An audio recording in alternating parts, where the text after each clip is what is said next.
welcome. Mansome, hello. A Majestic Potato, welcome. Lalo, hello. Fruit Salad Puncher, welcome.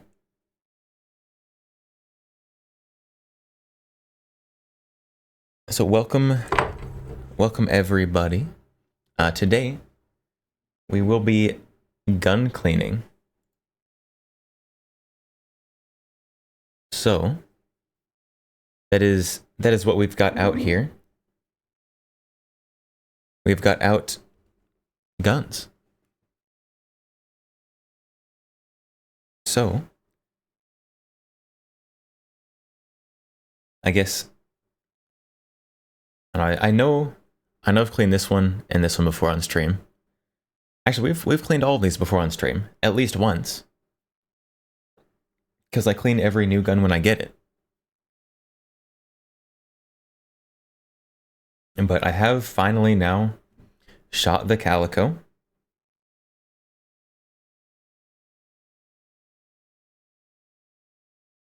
It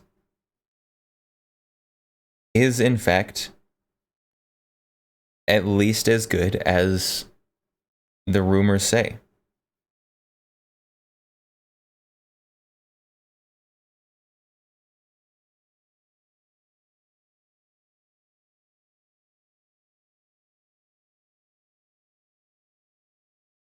So hold on, I do have video of myself shooting this.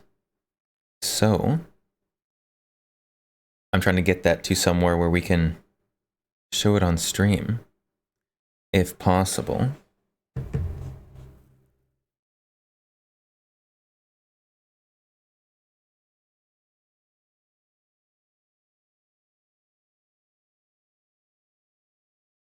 Let's see how this works.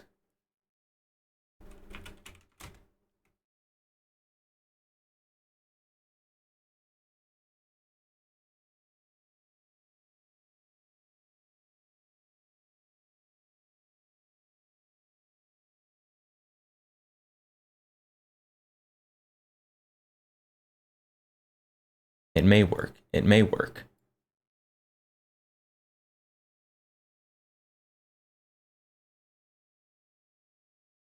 There we go. There we go. I think that'll work.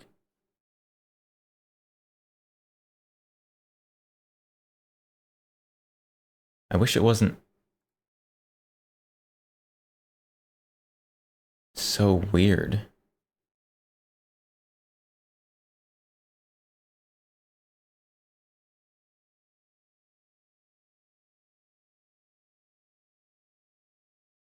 Okay, we also apparently have no sound. We've got no sound. And we've got like 2002 quality video. But we have video of the Calico shooting. So here is me shooting Calico.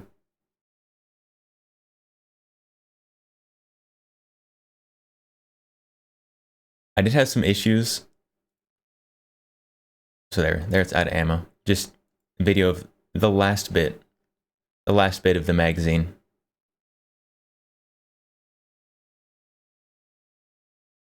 So we had some issues with the bolt getting far enough back. So it would always get far enough back to eject the spent case, but it would not always get far enough back to pick up the next case.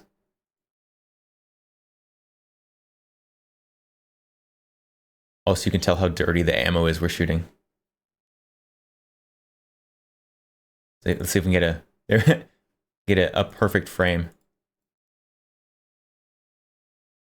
of just the smoke cloud shooting upwards out of the muzzle brake of this thing.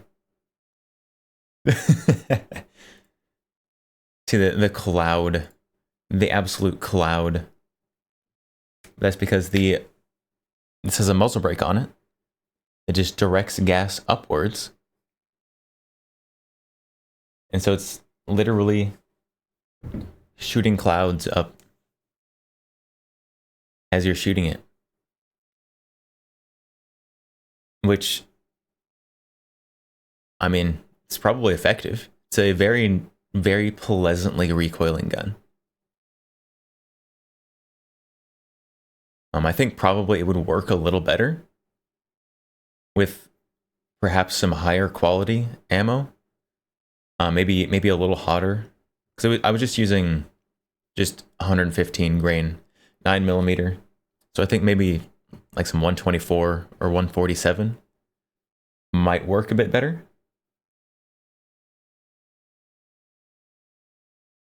But 115 is cheaper.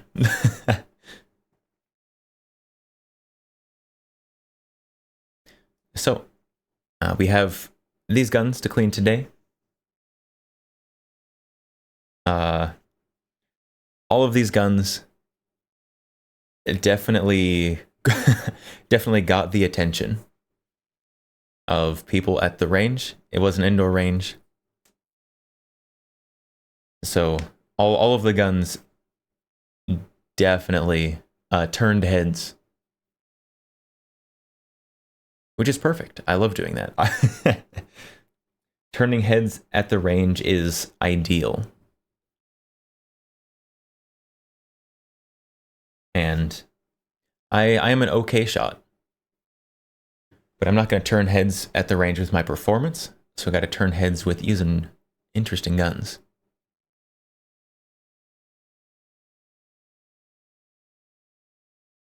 If the locking pieces like MP5s, 124 run better, yeah. So it is roller delayed like an MP5. So I do think that the 115 maybe was not quite spicy enough. But this did, I'll be honest, it malfunctioned quite a bit. But most of the time it was that ejecting but not quite getting far enough to pick up the next one and chamber that. So we weren't getting any like weird double feeds or anything. There was one double feed. That was user error. At least partially.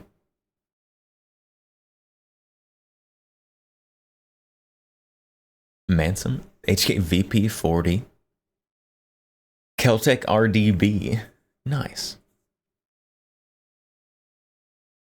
Gotcha. Hello. CZ805G1.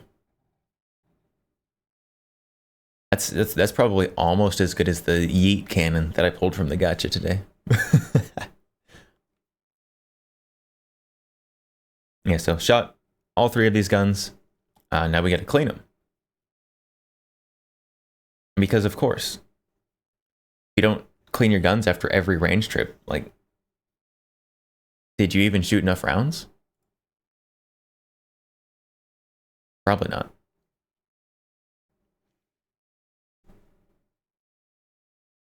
Honestly, I probably didn't shoot enough rounds to truly warrant a needed cleaning. But I still am going to clean all of them. Because I'm a little crazy. So, I guess, what do we start with? Let's start with, we're going to start with the Neos. Because that one is probably the least, like, actively exciting. I need to clean this rag. This rag is running its life. Honestly, probably need a new one. This one is stained from too many cleanings. It could be the Winchester SXP. Yeah, Majestic Potato always pulls the Winchester SXP. It's their favorite.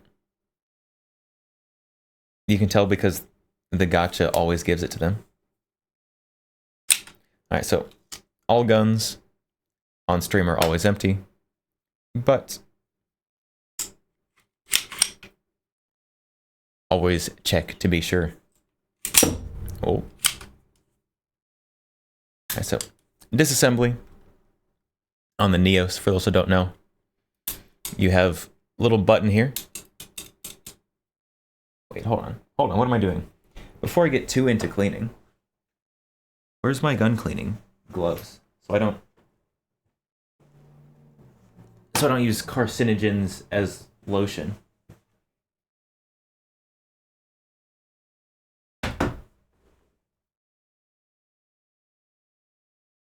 We gotta use our serial killer gloves.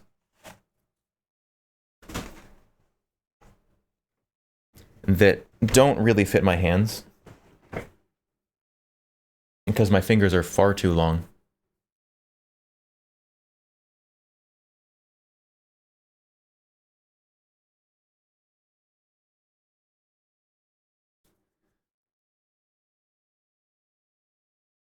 Look at that. Look at it's the fingers on gloves are so short. These are the large ones too. Look at that. The friggin' where the fingers meet's like almost to my knuckle. It's ridiculous. How do people use these things? And yes, I will complain about this every time I put these gloves on. Until someone makes gloves that are properly sized for Slender Man or something.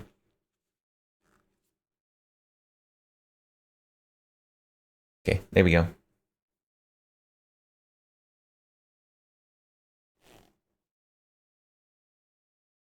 All right, so disassembly on these. Pretty simple. You've got a button over here, and you've got your little spinny knob in there. And button is basically just locking that. So you push button and spin, and theoretically spin. Goodness sakes. There we go. And it literally just unscrews the barrel.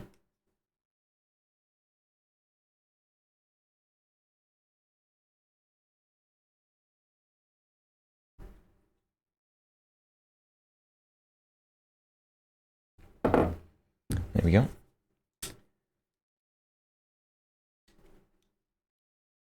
And the bolt slide just comes off the front.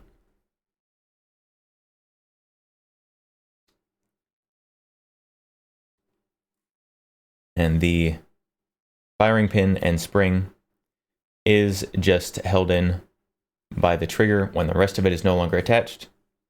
So I did that off screen, but you just pull the trigger and that will shoot forward if you're not holding it because it is just being held by the sear.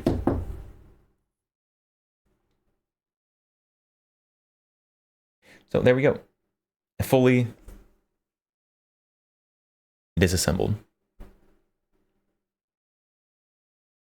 I'm not going to take the red dot off, even though it's pretty easy, but it is at least somewhat zeroed. And I'm not trying to change that.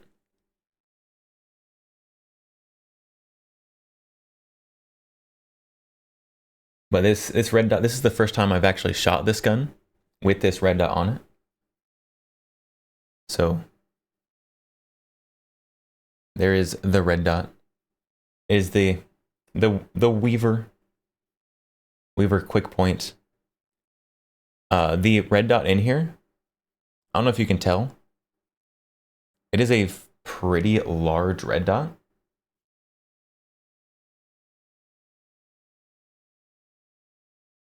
And apparently it wasn't even very tight.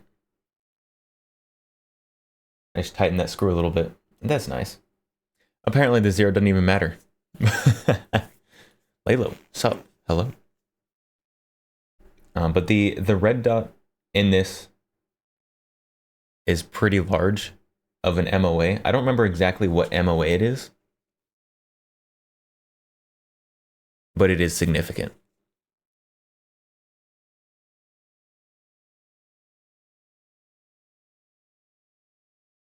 All right, so this gun is not going to be too terribly dirty. I say as the bolt looks like that, but it is 22. And 22 generally shoots a bit dirty. Especially since I buy cheap 22. So,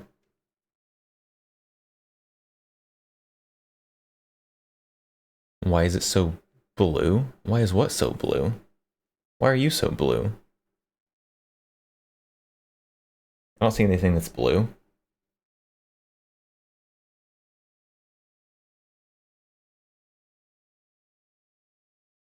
Like that Mexican what? What are you talking about? The glass. That is because it is an old red dot. A lot of old red dots, if you look through them, they'll be blue.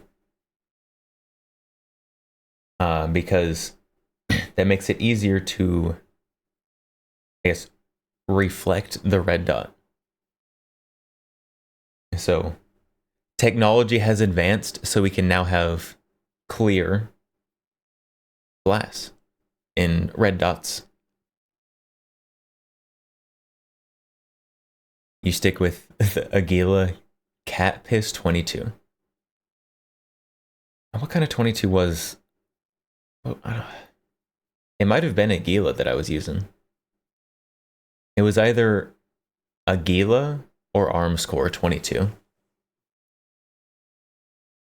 Either way, very dirty 22.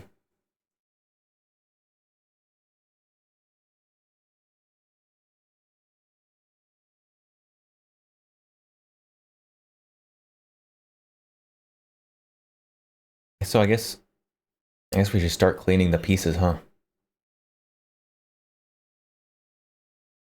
I'm gonna start by just putting some solvent. It's not solvent, even. Put some Ballistol down the barrel.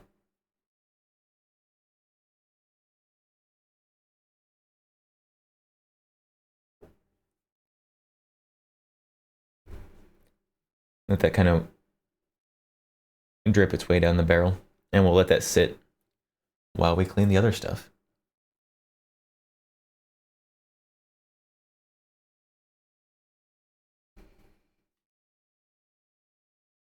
The frame, probably not going to need a lot of cleaning.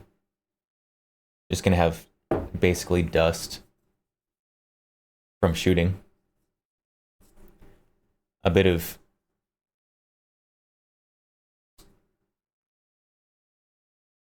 carcinogen dust.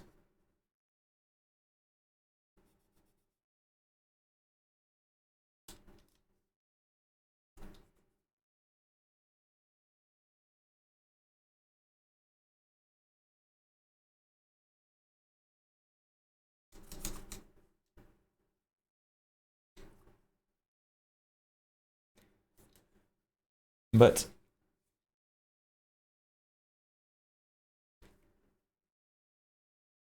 maybe this is gonna be dirtier than I thought.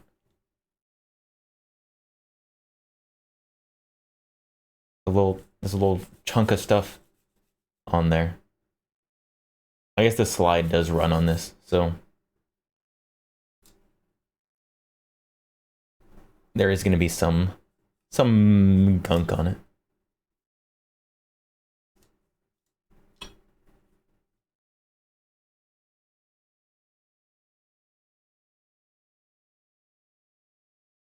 There we go. Stuff that out into the mag well, just to clean that out just a little bit. Not that it matters.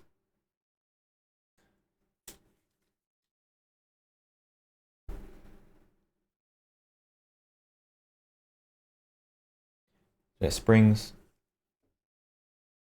Get the bolt all ballistalled up.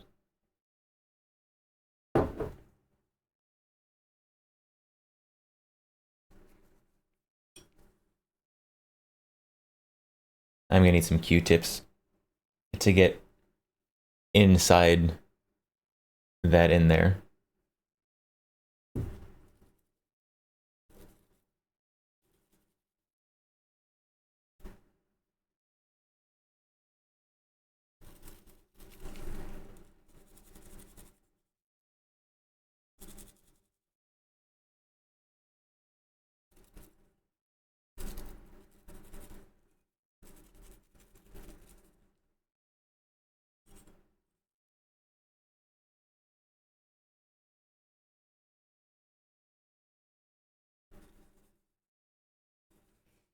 And something I have noticed while shooting and owning this gun, the top of the bolt, along with the underside of this rail here that it rides on, gets super dirty. Which, I mean, it is 22.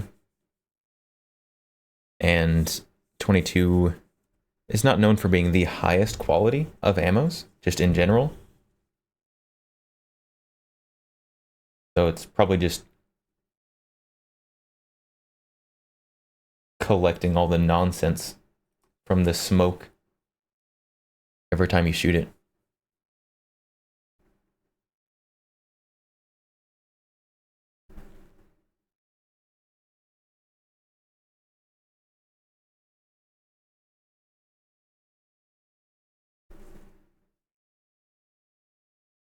There we go.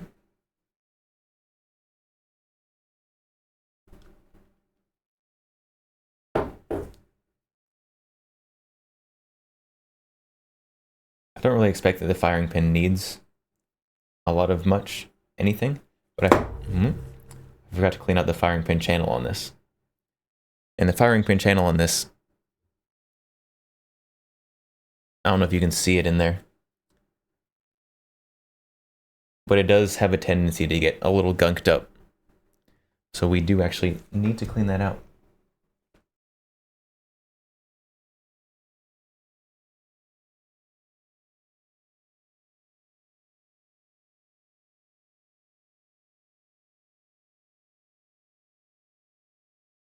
This is definitely the job for a Q-tip.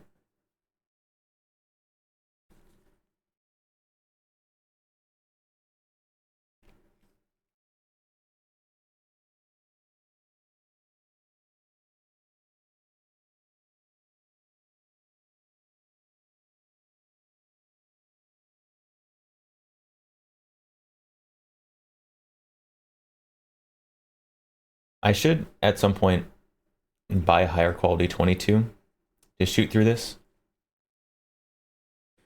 But really the only time I use high quality 22 is if it's required for the gun to function.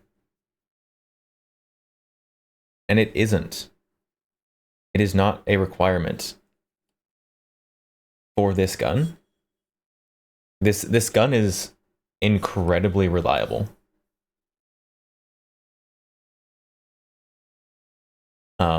Actually,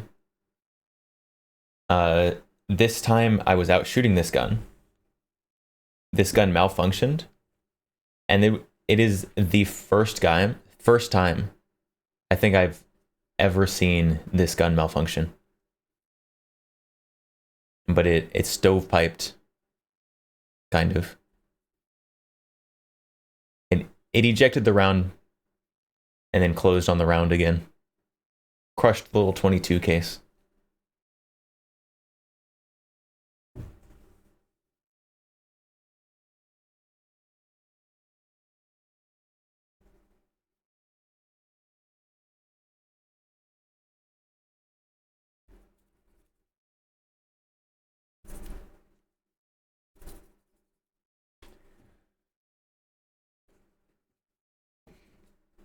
This gun's not going to be too terribly dirty. Really, I just took this gun for fun, take up some range time. But I just took a little box of 50, little box of 50 22, shot through this.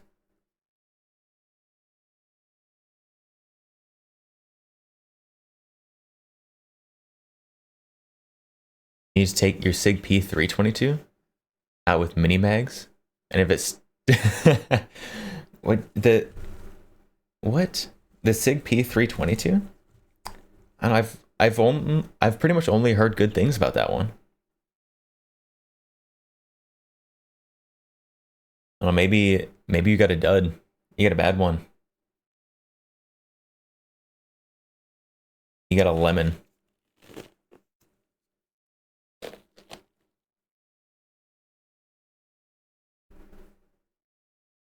All right, where's my brushes? Oh, they're way over there.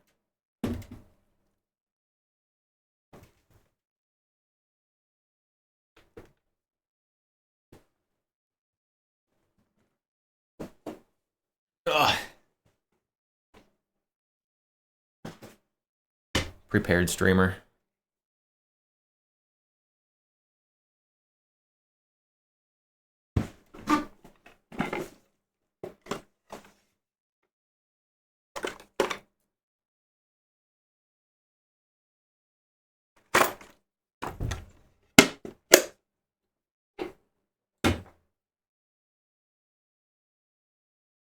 Wait, forgot a piece.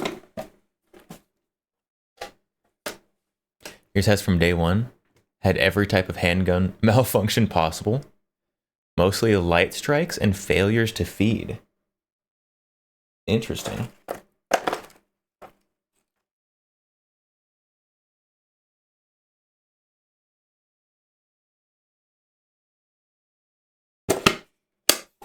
And I've heard very good things about the 322. So I don't know. Maybe that is actually a send it back kind of issue. All right, so barrel's been sitting.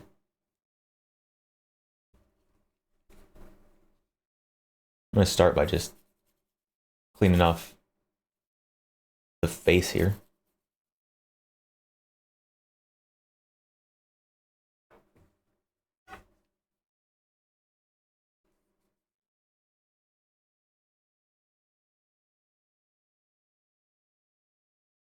Oh, a microfiber cloth hanging on to this thing.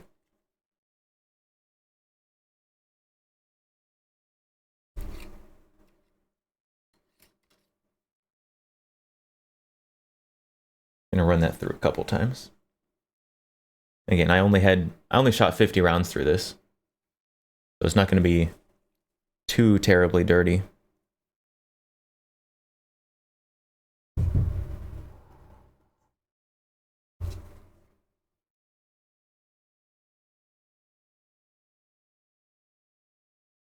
You can you can see, maybe you can see. I can see. I don't know if the camera's gonna pick it. You can see how dirty the ammo shoots. You can see the stainless barrel. It's just super dirty on the end. Even back around the sides at the front.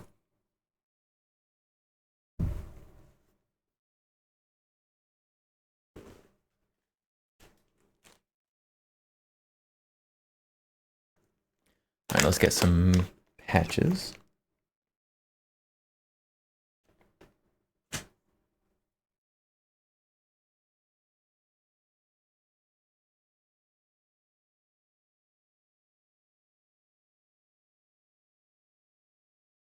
I noticed last time I was cleaning guns, we haven't gotten to the 9mm yet. But last time I was cleaning guns, I noticed that my 9mm bore brush is starting to look pretty rough. So I probably am gonna need to get a new one of those here sometime.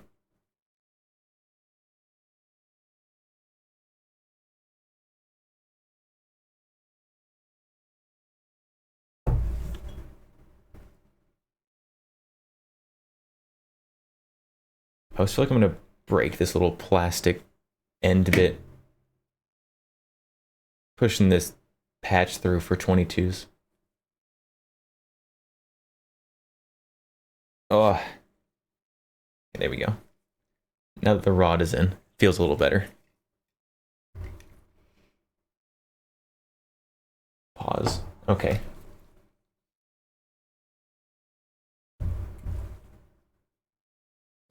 So not too dirty. Probably put that patch through again.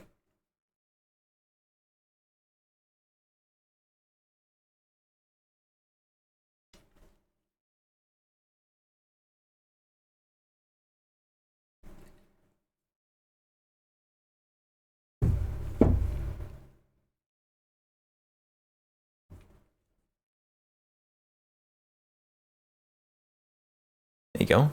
There you go. Nice. Nice, clean, shiny bore.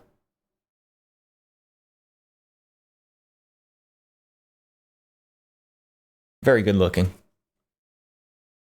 It's easy to clean guns when you'll shoot 50 rounds through them.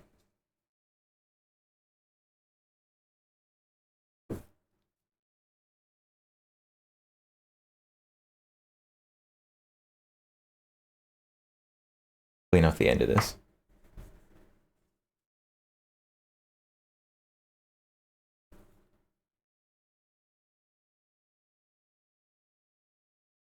There we go. Easy. I knew this gun was going to be pretty easy to clean.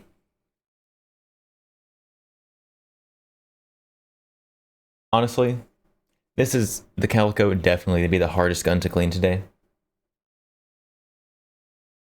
The Neos and the Taurus are both direct blowback, so nothing too terrible from either of those.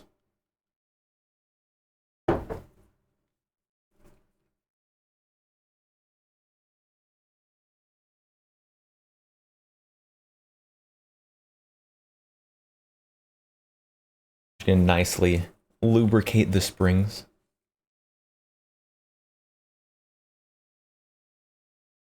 And put this one back together.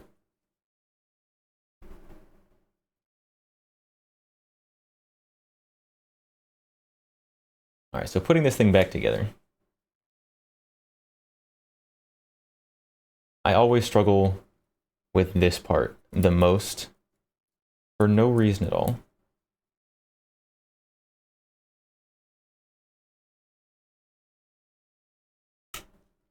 It's just so small and awkward to do.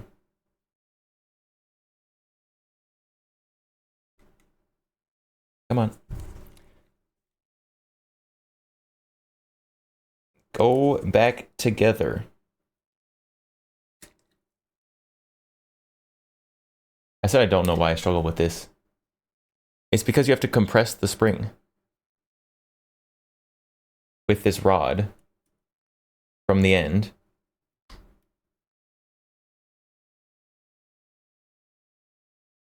And it's just awkward to do. There we go. Just like that. And don't pull the trigger when you just have a firing pin in, because it will launch across your room.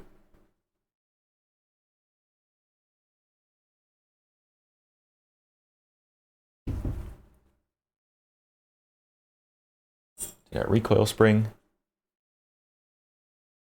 And these springs, they do kind of nest. So that is how it's supposed to be. Lock that back. And then we'll screw this in.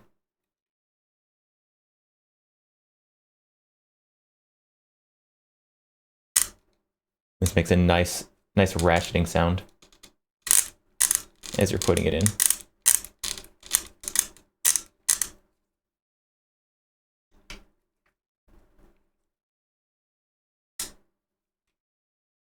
And you need to be sure that you're not cross-threading this, because I can't imagine that would be wonderful to fix.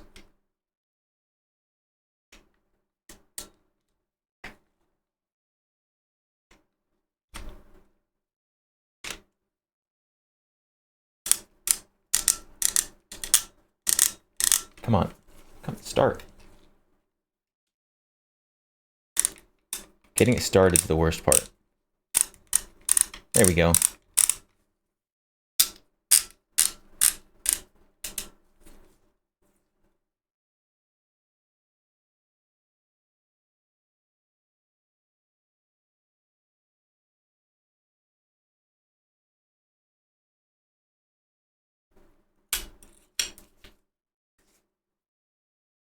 Something is not lining up right here. We've got a gap back there, and that is not how that's supposed to be.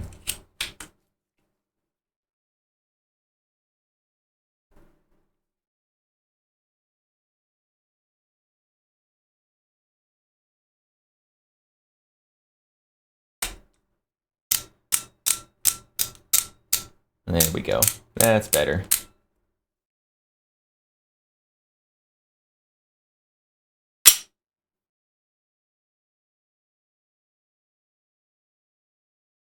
Oh, a little better. We still have a gap there. I don't know if you can see it on camera. You can kind of see through that. That gap was not there before.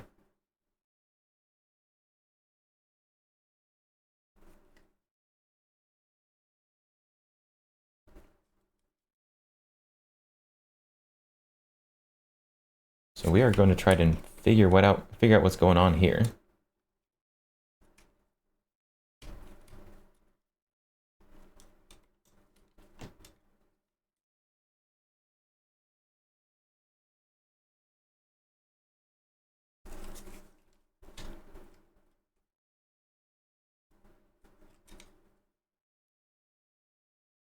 I can get this back off again even.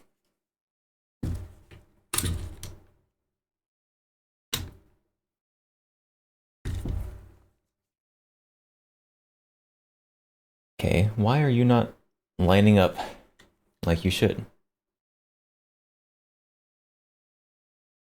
Why is that?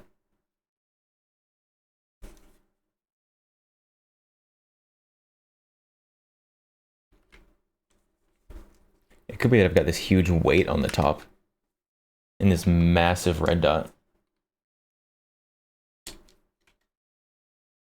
That is entirely a possibility that that's making this much harder to do.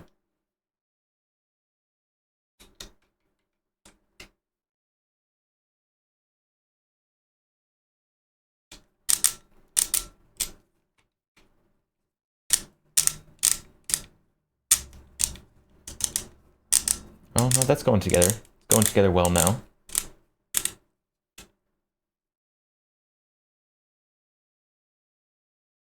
Well.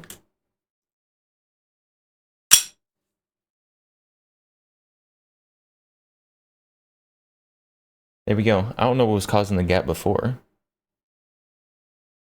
But we're okay now.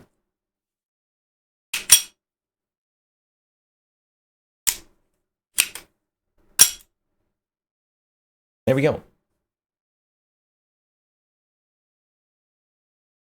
We're just gonna wipe down the outside of this real quick. With my oiled up gloves putting this back together, it's now got a nice coating of ballistol on the outside.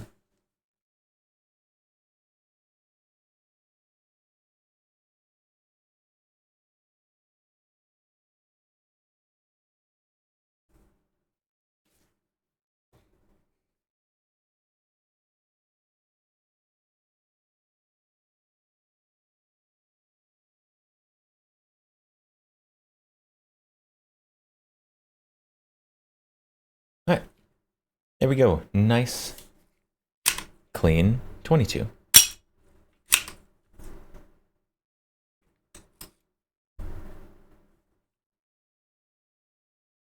Alright, next. Alright, do we the probably the Calico next, huh? Get the handguns out of the way.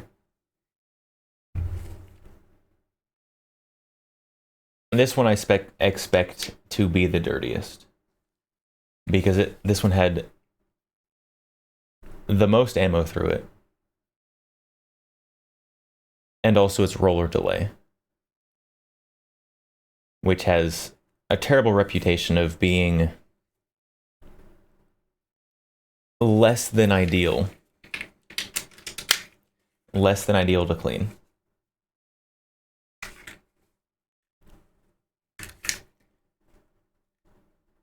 Yeah, still gonna need a punch.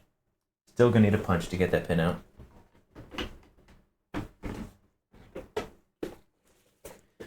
I've seen videos of people with calicos who can just press this out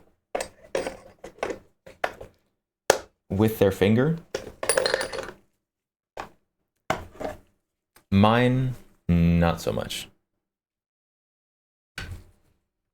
I think we just need to get it started though. If we get it started, I can usually pull it out.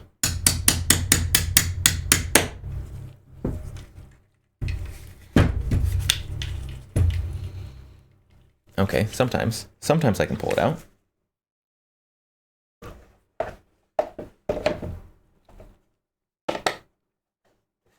Not today, it seems. Okay, Ballistol. Professional setup right here.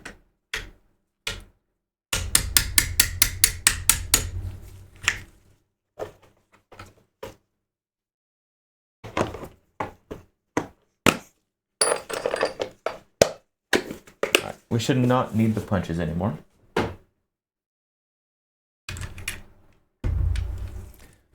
Ballistol pooped on my desk. Oh, I was gonna leave a giant oily smudge there now. Does it use standard HK pins?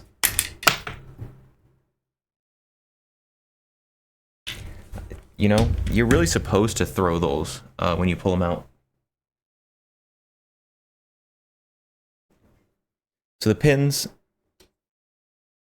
uses these little guys. I don't know if these are standard anything. I don't think so.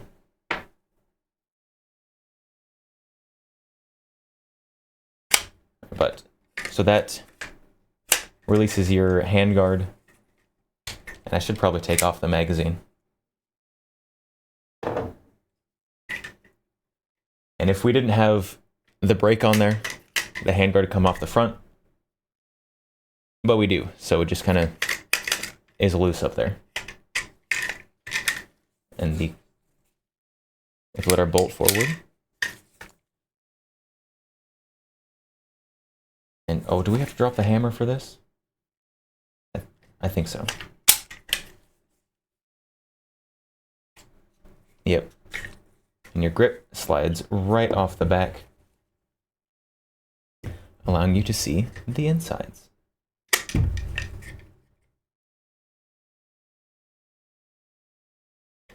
And then you just kind of pry this out, which is very nice to do with gloves on.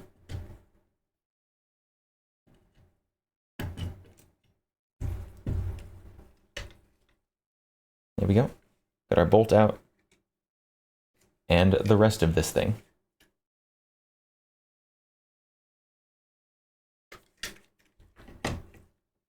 Honestly, this is not looking too bad. The bolt, at least.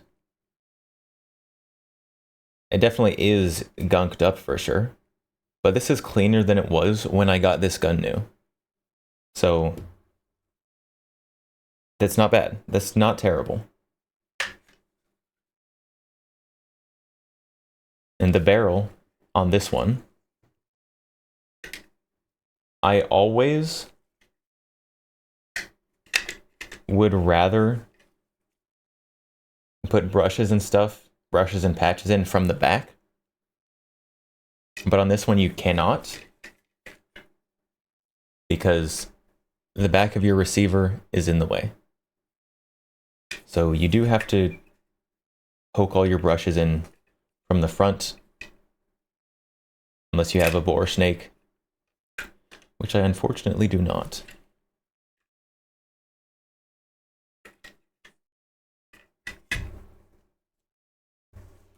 So we are going to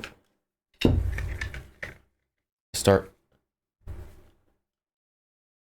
by putting our liquid in the barrel.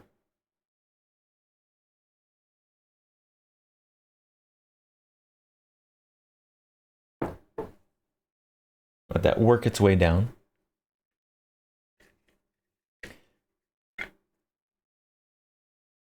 Yep, we got it seeping out the muzzle brake. I do expect this muzzle brake is going to be nasty, because from just from that little video of me shooting this gun,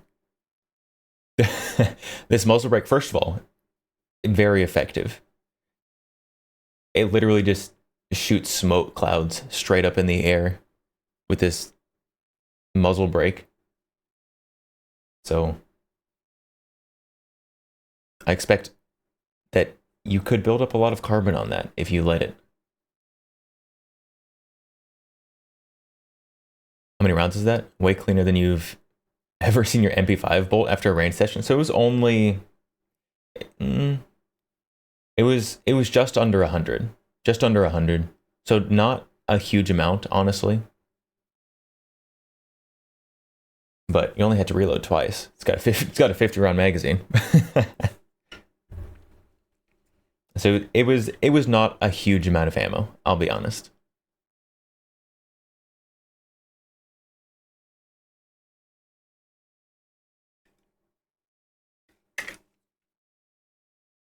All right, so then we're gonna put this aside so the barrel can kind of soak a little bit.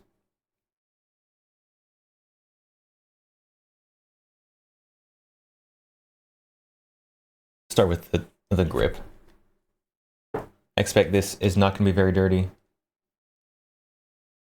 although it probably would get dirty if you shot many rounds through it.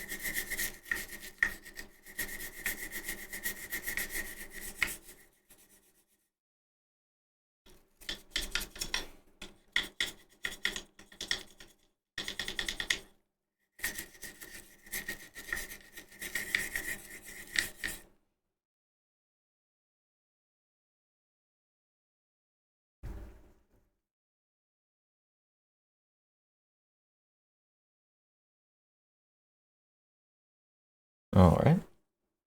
Well, there's that. Easy.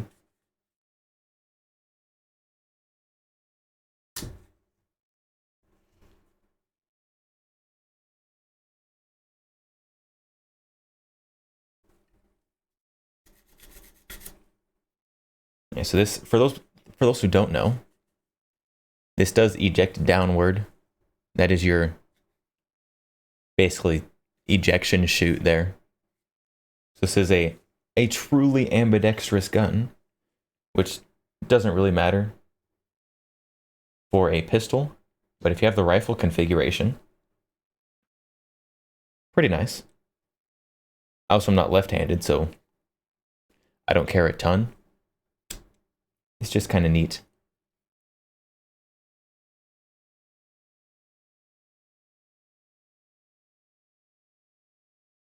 All right. And we've got our bolt assembly here, which I am going to disassemble because it makes it 1,000 times easier to clean.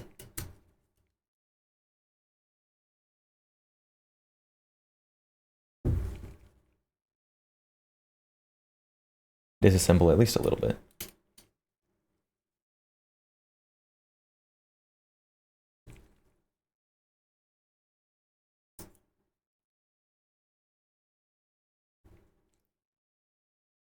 I have not figured out how to get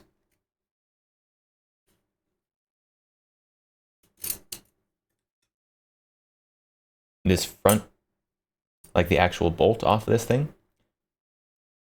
I believe it is roll pinned on. If it's not, I don't know how to get it off. But we can at least take off the linear hammer and go from there.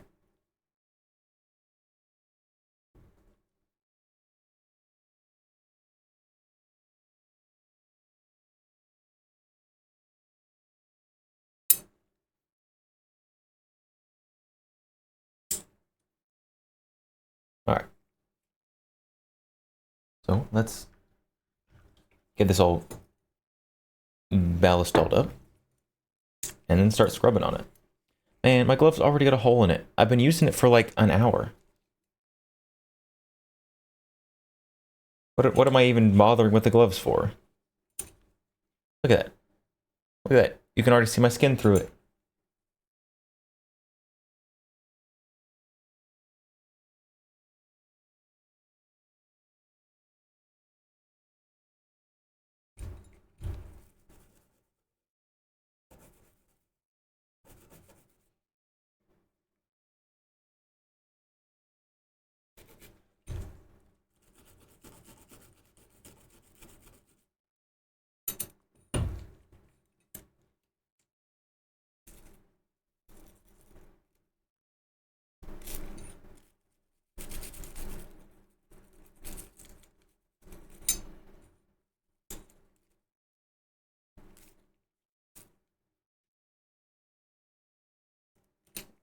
Ugh, the Ballistol smell is strong here.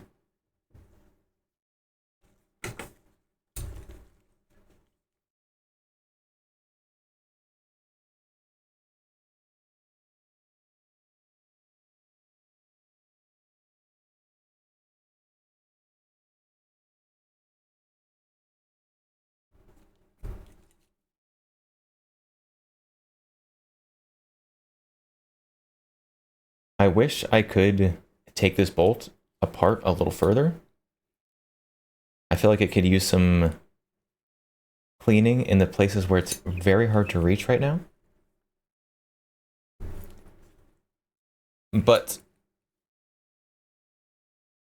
it doesn't really take apart any further.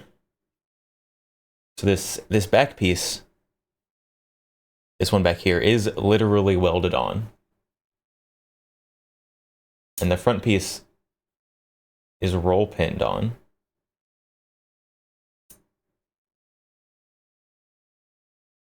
I don't want to do it.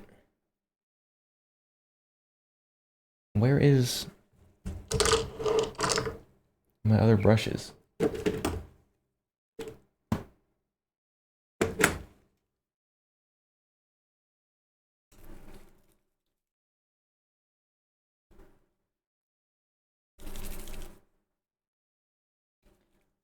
The bolt face is very dirty.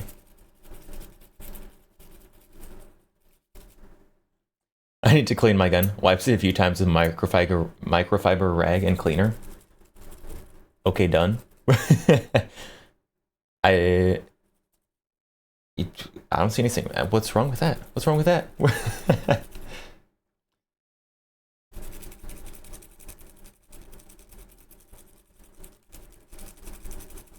That's what cleaning your gun is? Unless you've like let it rust.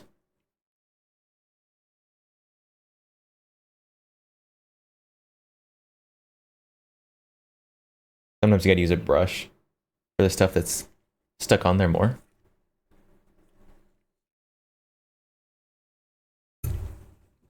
But, I mean, honestly,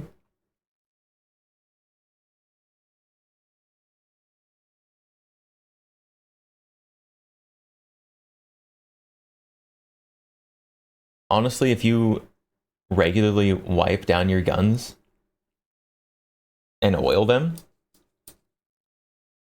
that is a lot better than some people do, which is unfortunate. There's some neglected guns out there. Poor neglected guns.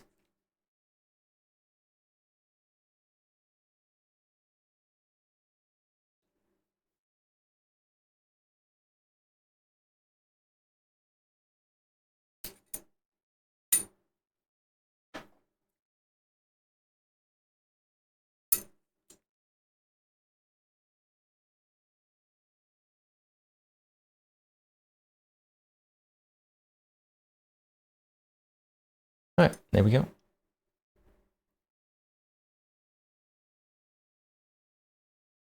Only new, used / antique type guns get the brush. I mean, so I've just got like a nylon brush here.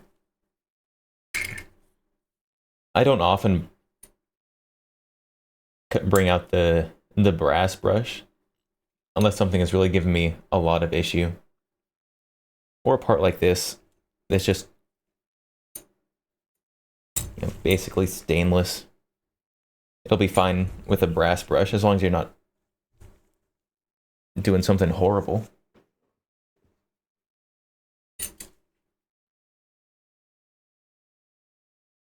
But if something like a bolt face can't take a little bit of brass brush,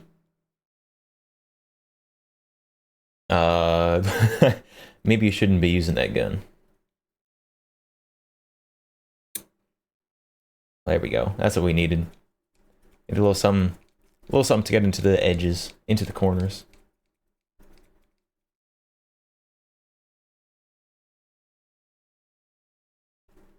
There we go. That's looking much better now.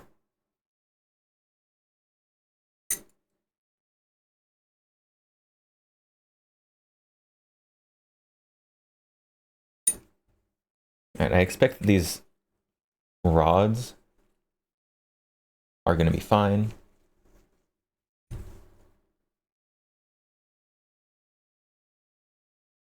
But we're just going to wipe them off. Oh my goodness. I said it was going to be fine. Look at just made black lines on the rag. Apparently I was incorrect. Okay. So let's actually brush this then.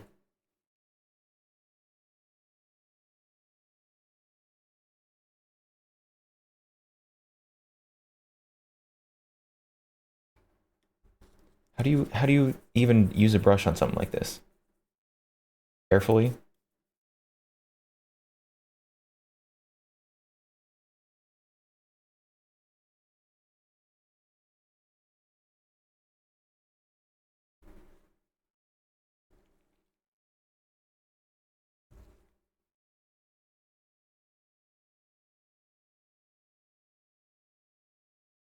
All right, here we go.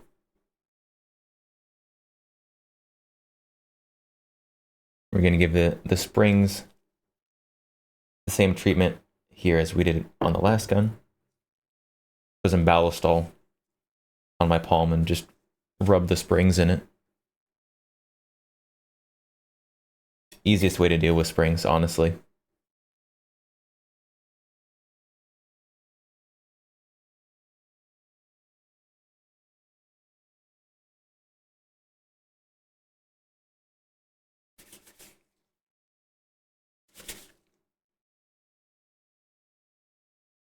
All right, now let's put this thing, our bolt assembly at least, back together.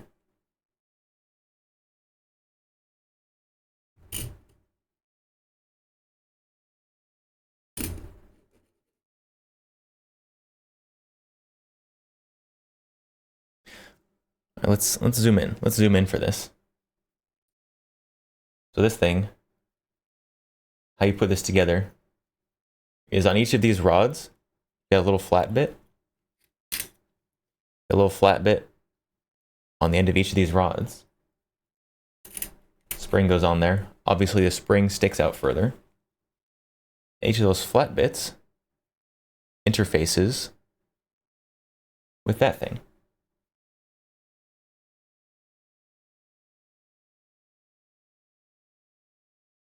So we're going to hold both these springs down at the same time. And put it back together. Except we forgot something very important.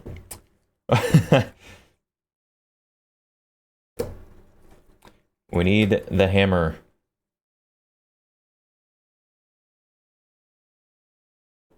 Forgot about that piece.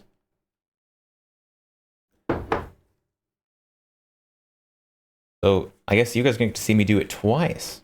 Wow.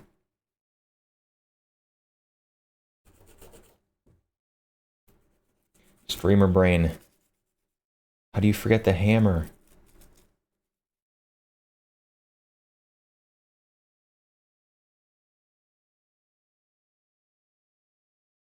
The hammer shouldn't be getting very dirty. Theoretically.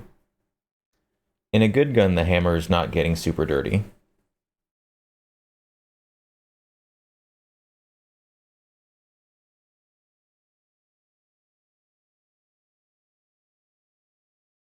All right.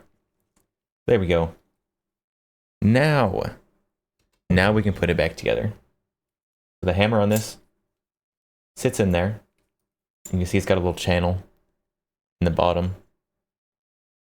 And that is, got a little notch in that where it catches on the sear. And it rides back and forth on this bar. All right, so now we get to do this again.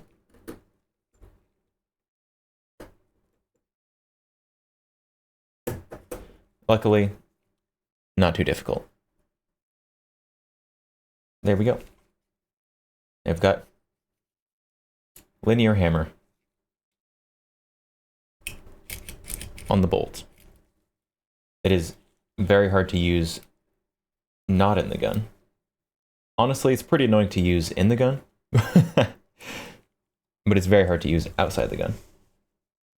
It is not, shall we say, the smoothest operating gun in the world.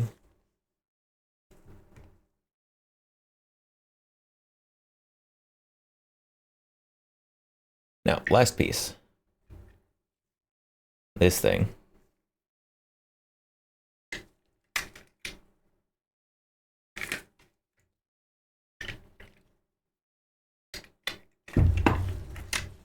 So in here, in the frame, you've got your rollers. They're going to lock into one in each side right there.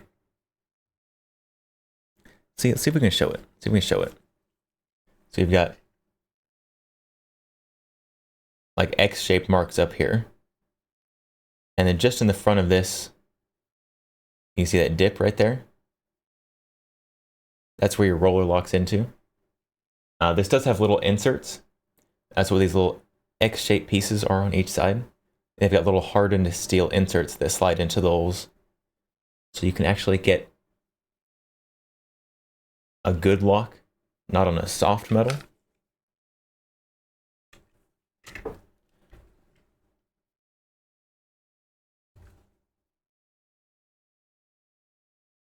We're going to go ahead and get some Ballistol in there. Start scrubbing.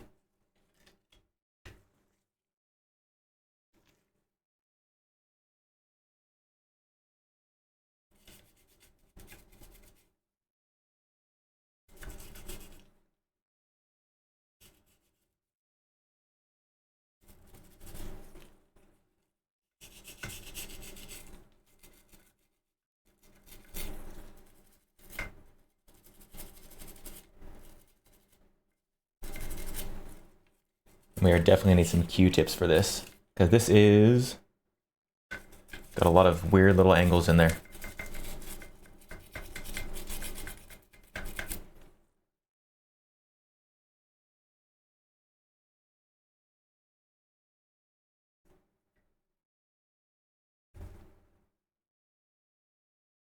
This is not as dirty as I thought it could be. Although, again, we did only shoot like almost 100 rounds through it. Not quite 100 rounds through it.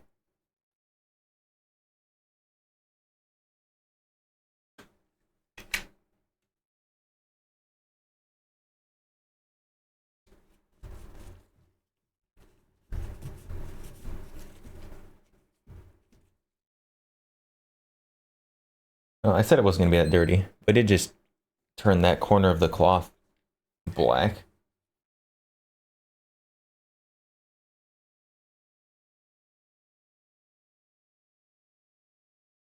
And now that this is started to get wiped off a little bit in there, we can kind of start to see the wear marks. Start to see the wear pattern in this thing. See where the metal is contacting itself and rubbing.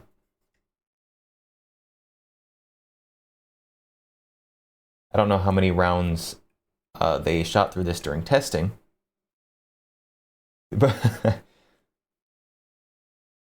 this will be interesting to see the inside of this, where all the wear is happening.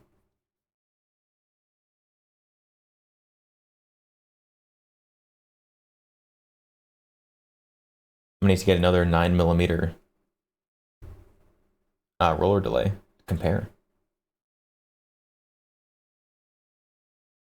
And yes, my first roller delay was a Calico.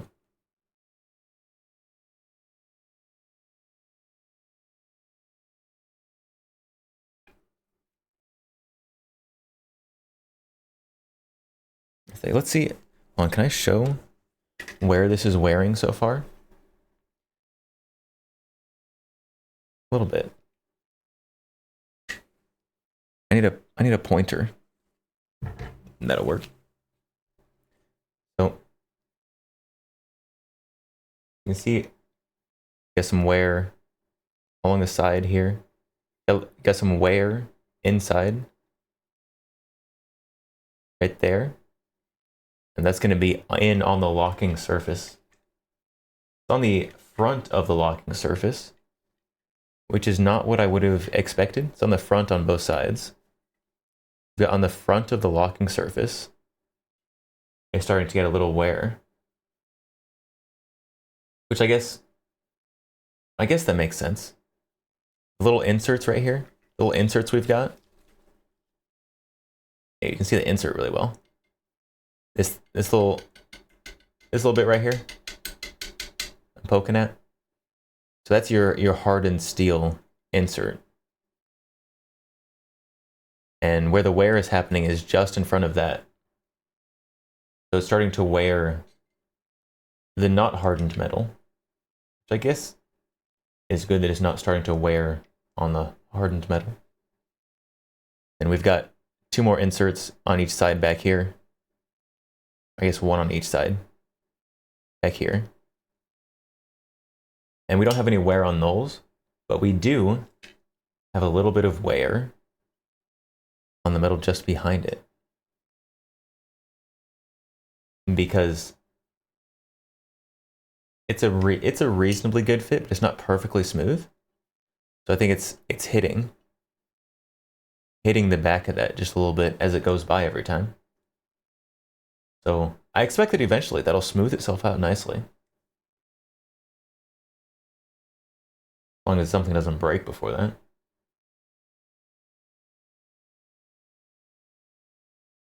Just interesting to watch that.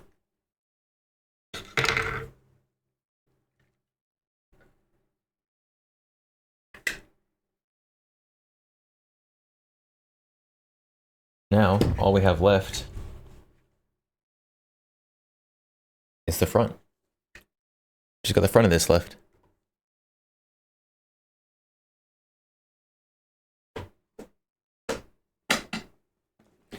For which we will need our 9mm brush. Yeah. That thing is looking a little worse for wear.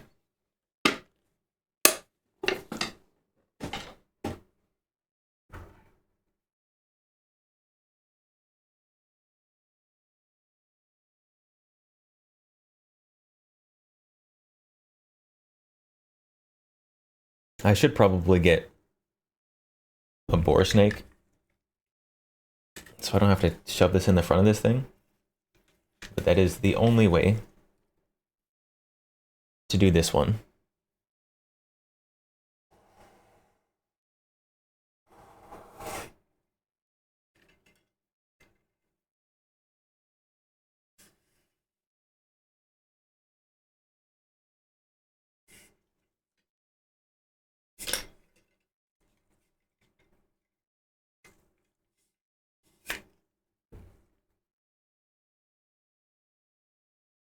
All right.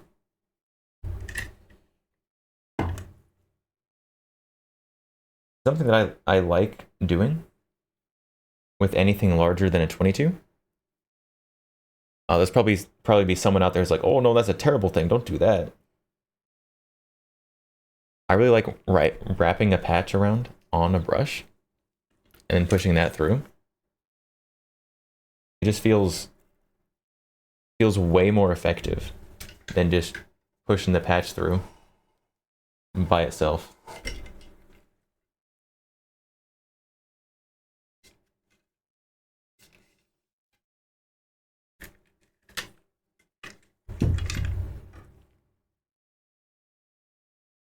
Look at that. Look at that gross patch.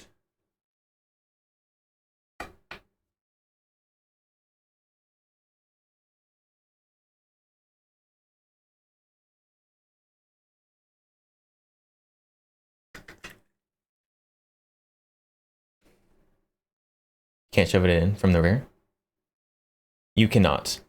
So the back of this, you can see the barrel right there. Back of this covers that up. So since my cleaner is a rod, it does not bend. It cannot go in from the back. If I had a boar snake or something, I could. But unfortunately, do not.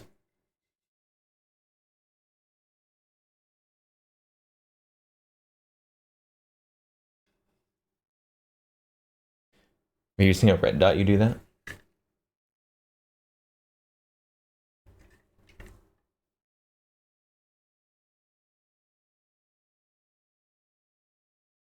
Where is the edge of this patch? The brass brush just ate this patch.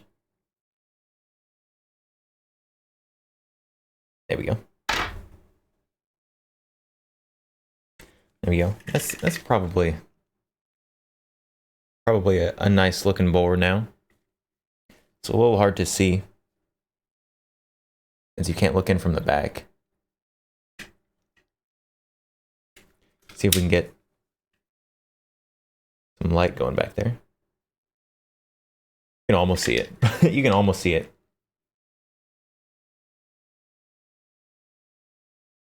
I can see it a little better from my angle because then I can point it at the light. There we go.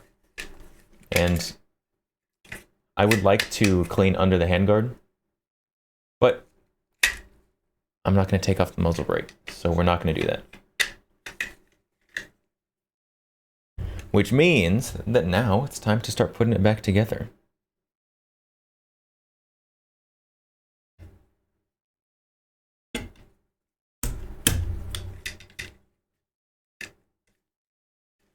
So start with the front.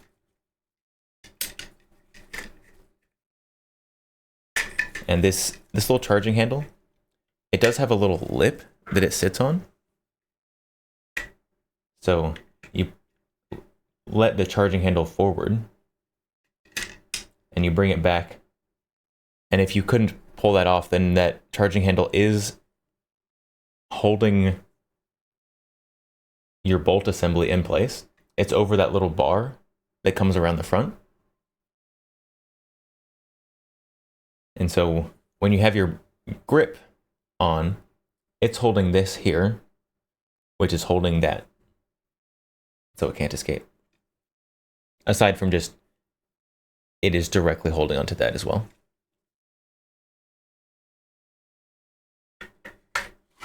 Slide that on. And get our handguard and put our pin in. And the pin does go in relatively easy without a punch. I don't know, for some reason I just can't push it out. And there we go.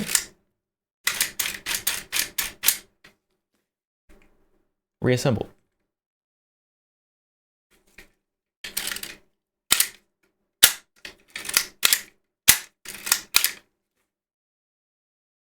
And the magazine, I suppose we can wipe off the feed lips, but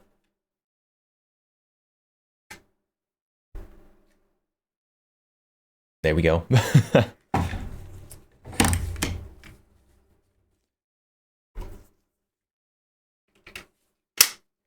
And we are all clean with the calico now.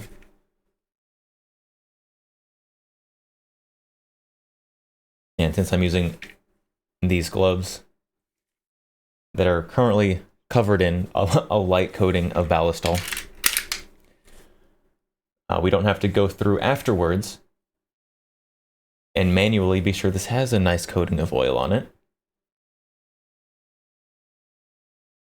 Because it just has one from me handling it. But one thing I did want to do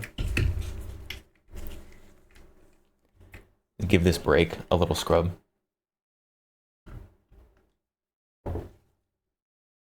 Because this was launching some smoke clouds for sure. So I just don't want to allow too much stuff to get built up there just for free.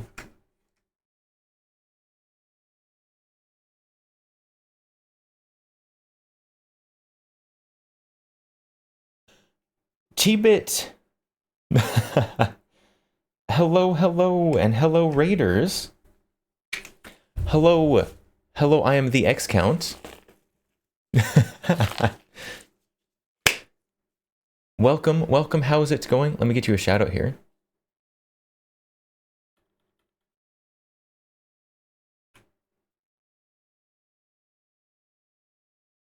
Here, let me give you a shout out there. Thank you very much for the raid. Hello, how was your stream? What were you doing? Chibit got blown up. Oh no. Oh no. But hello, Raiders. I am the X Count. Hand tracking doesn't work when I'm wearing gloves. Vampire VTuber. As you can see, we have guns. We do quite a lot of gun content here. Although we do also play games. Currently playing through Elden Ring.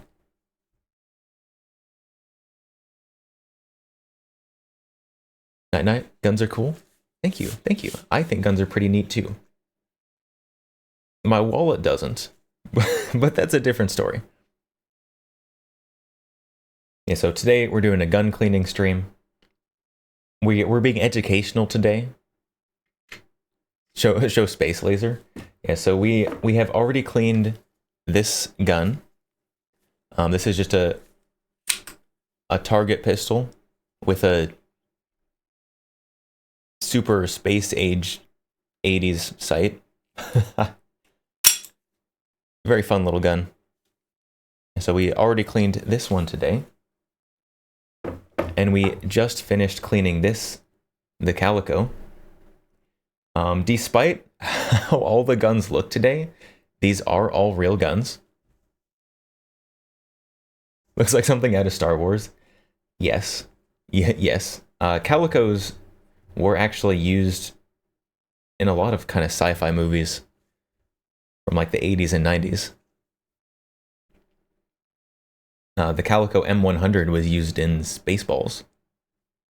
This is not the M100.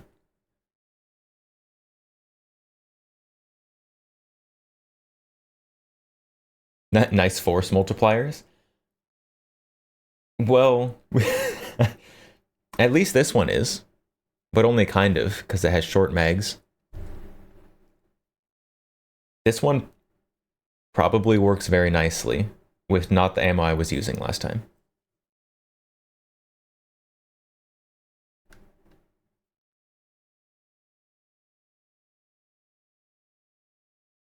So, thank you again for the raid. Oh, it's Dan Gaming. Thank you for the follow as well. I missed that. You don't think the Calico ever works right? So, the big problem I had with this, and we do have video of me shooting it, which I'll show again here.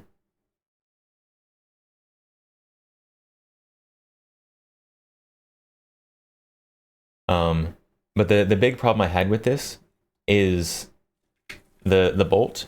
You can see it in the bottom there. It was getting far enough back to eject a case, but not getting far enough back, which is just a little further, to pick up the next case.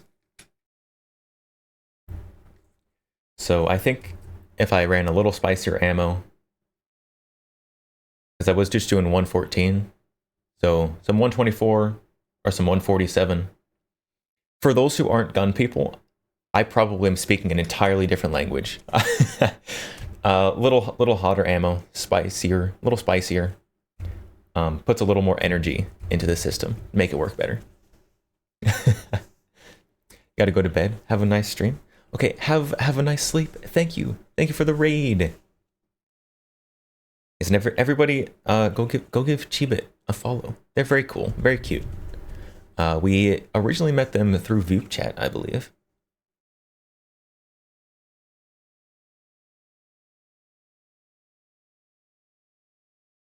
But so I guess while we're here, we can show the video of me shooting this gun.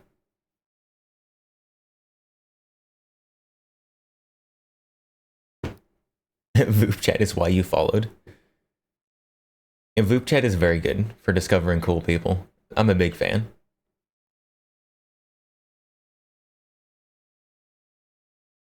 All right, so here's video of me shooting the Calico. It is low quality video. I think I like had a smudge on my camera lens or something. And it has no sound.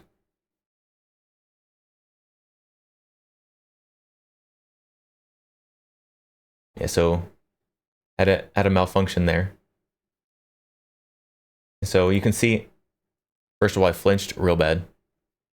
You have to flip it over to look in there.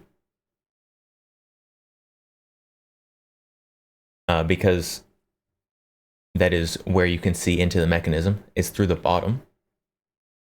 If I flipped it over, like, hey, it's closed. Let's just see. Let's see if it works. Didn't work. Chamber it around, and then it goes again. And then it's out of ammo.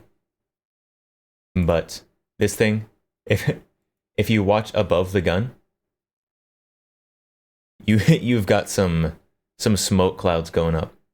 The muzzle brake on this, very effective.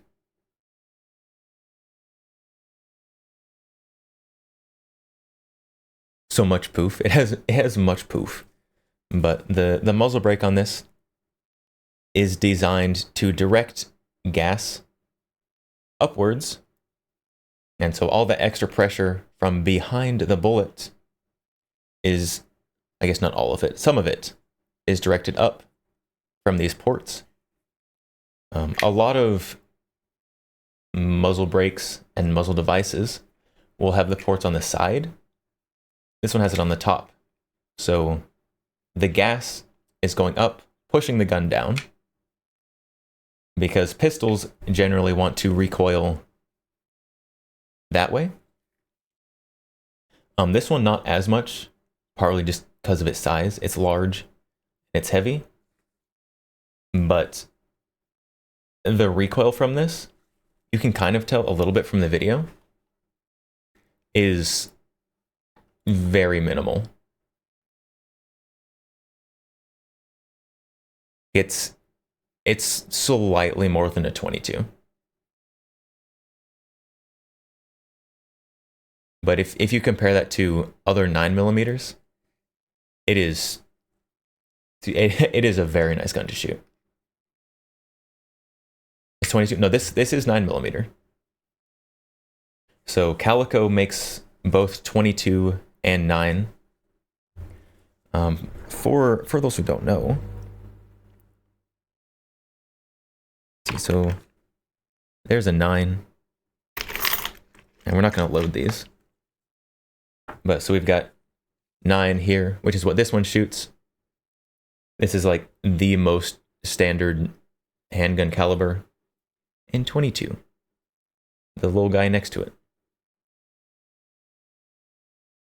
Calico does make guns that shoot both of those. This one, however, is the 9mm.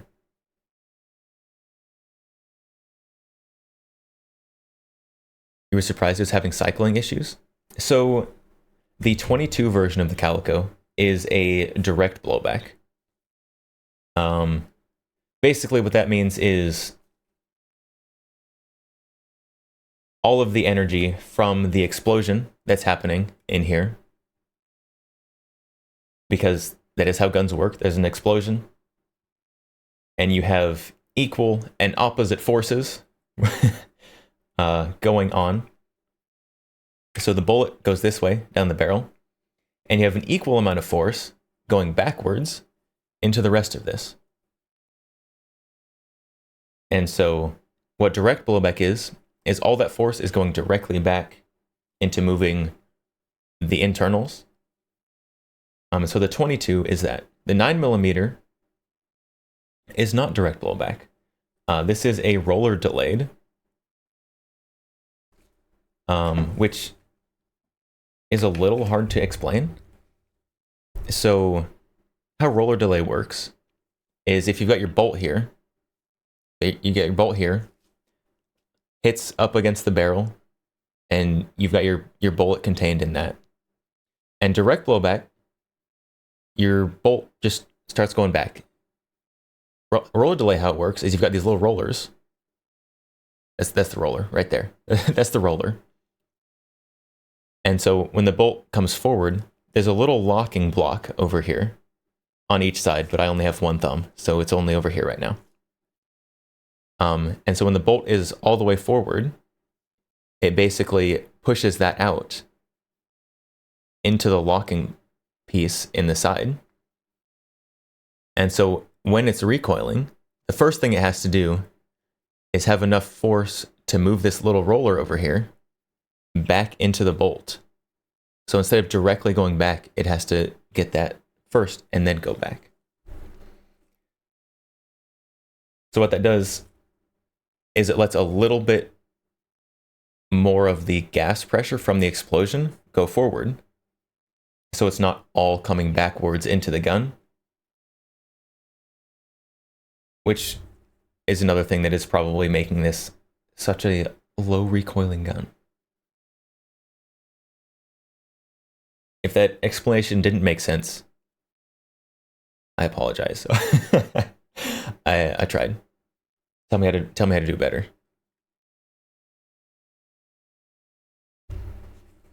But for those who don't know a lot about guns, inside this works like an MP5. Everyone knows what the MP5 is. It's in like every Call of Duty ever. You've got MP5 happening inside and 80s space magic happening outside. There you go. Diagrams. What do you think I am, a professor? They've got diagrams on tap?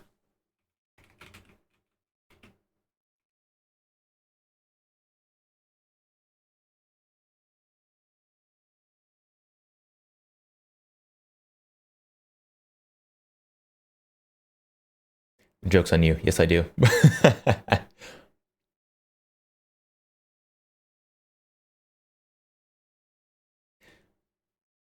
So roller delay here. You've got your timeline. So right here, you've got your two rollers.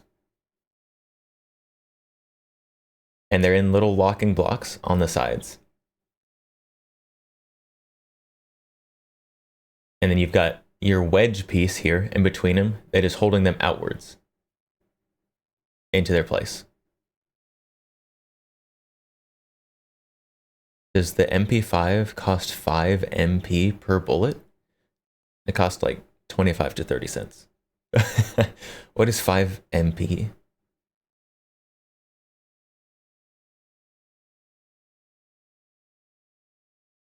What's terrible is that this would be easier to explain to a furry who knows nothing about guns than to a regular person.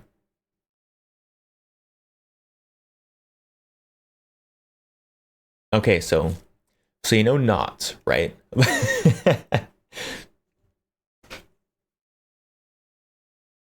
So you've got basically a wedge piece in here holding the rollers outwards and holding this in, holding this forward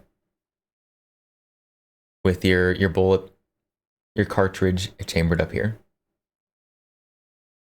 And then when this goes bang, when your bullet goes bang, bullet starts going that way. And the case wants to start going the opposite direction because Isaac Newton said so. We've got equal and opposite forces. And so instead of just all of this moving straight backwards, because you have these two balls, right, in the sides. So you first have to force these balls in, which forces this wedge back and moves this weight back.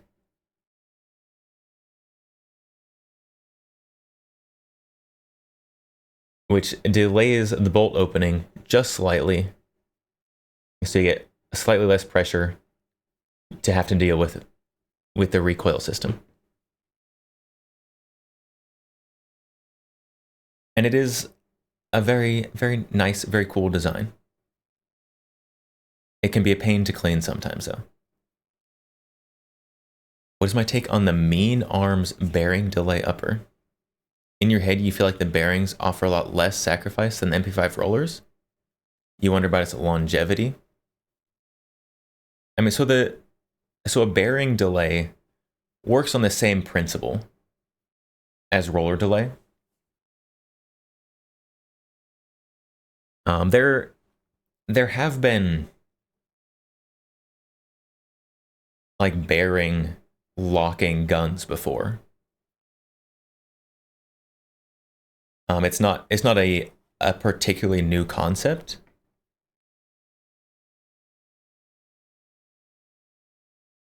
But yeah, it's basically just a marketing gimmick. They're using spheres instead of cylinders for their locking.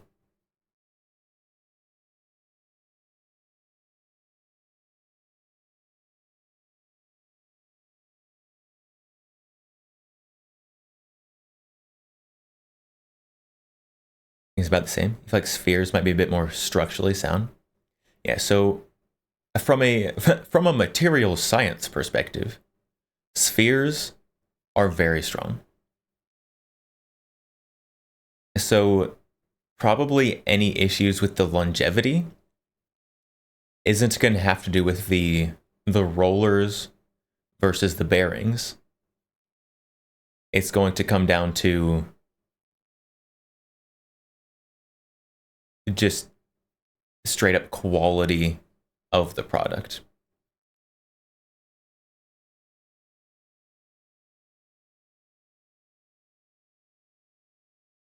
You want to get the CZ Scorpion and the bearing delay upper kit?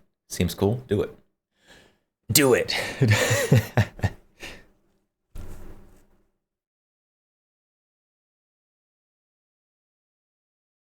Money? What? What? You don't need that. You don't need that. Spend it on cool stuff. Treat yourself.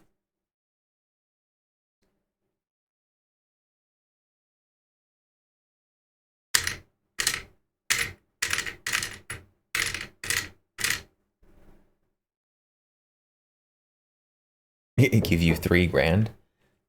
If I had $3,000 to just give people, you would see some weird gun out here. Well,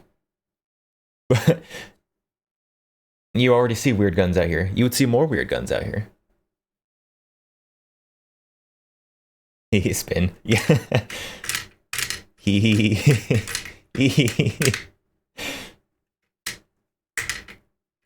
This is what happens when you give VTubers guns. I'm just gonna sit here and spin this. If this gun is sitting on my desk after a stream, like after I raid someone, like I'll just like sit here and just flick at this thing.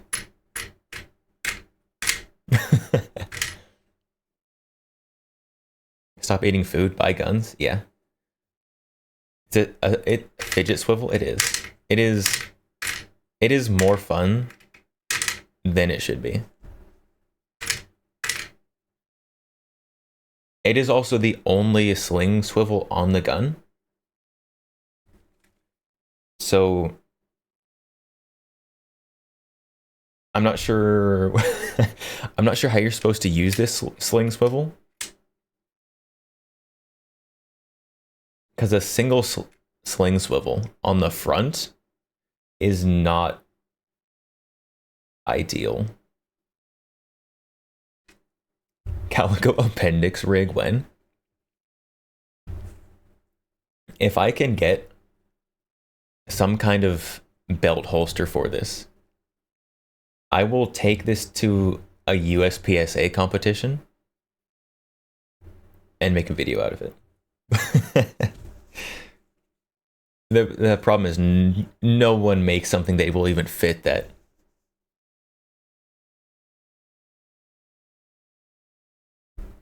A single sling. Yeah, you got your single sling attachment point. Except it points the gun at you, which is not ideal. If you're carrying a gun on a sling, you don't want it just pointing at you all the time. That does, in fact, violate the rules of firearm safety. No, no, not the emo kids.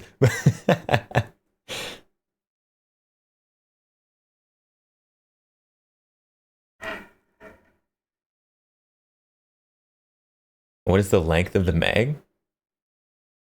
It might be short enough for open division. The length of the mag. Do I have a measuring device here? Do not. We're gonna use keyboard. We're gonna use keyboard for measurement. Mag is from the edge of the control key to the opposite edge of the spacebar perfectly. And this is the 50 round mag, obviously, not the 100 round mag. 10 inches? Is that, there's no way that's 10 inches, right?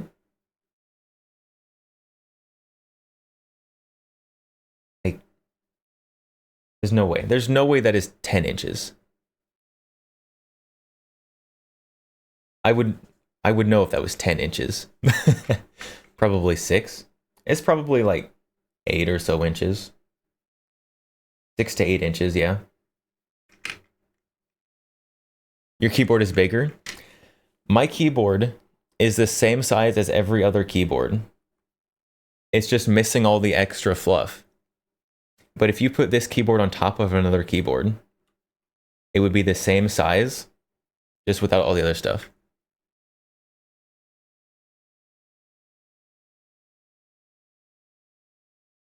How does that compare to 6 3/4 inches?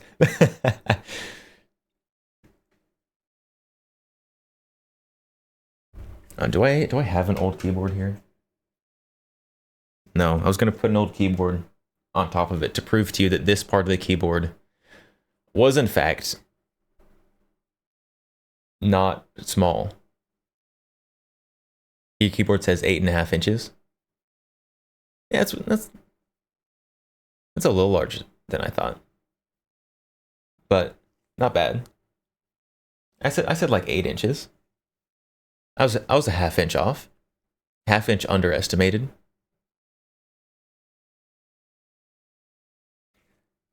Yeah, if I can get some kind of belt holster for this that is USPSA compliant, I will take this to a competition. And probably do terribly, I'm going to be honest. Partly because I don't go to competitions very much.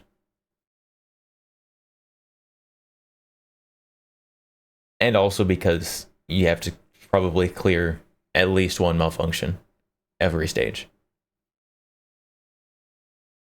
No calipers? Oh, I forgot about calipers. I was looking for like a measuring tape or something. I forgot you can measure with calipers. I don't think my calipers are long enough. My calipers only go to 6 inches.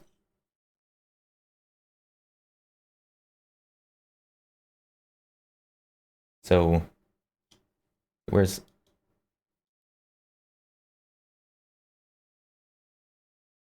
6 inches.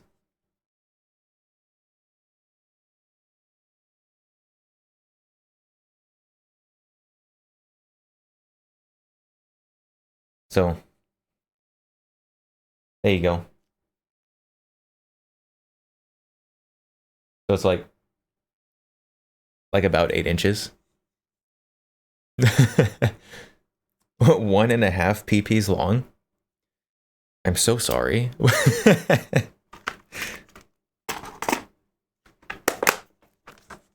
You know, they have surgeries now.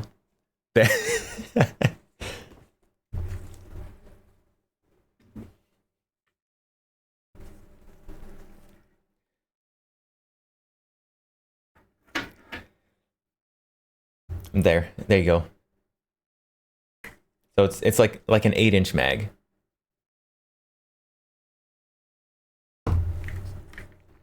Yeah, I'm gonna be honest. Guessing the measurements of things on stream is gonna be really weird on my stream if you have averagely proportioned hands.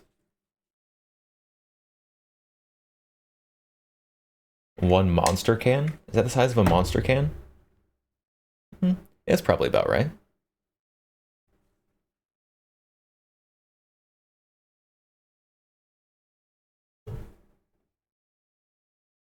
All right, so now got one more gun to clean.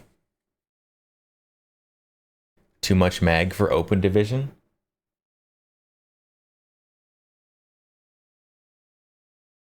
What's open division? What's the because if it's magazine height, you know, it's only that long. It's only this tall.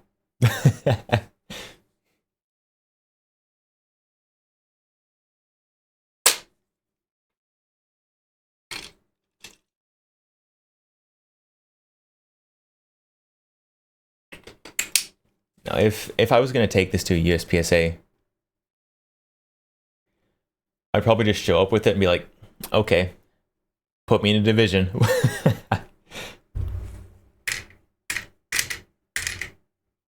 And they would look at me weird. Middle finger is 3 inches. My middle finger is not 3 inches.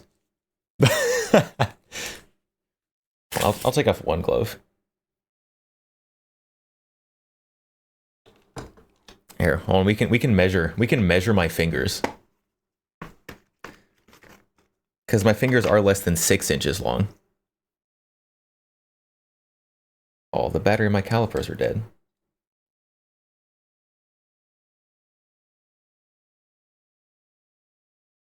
So how do we do this?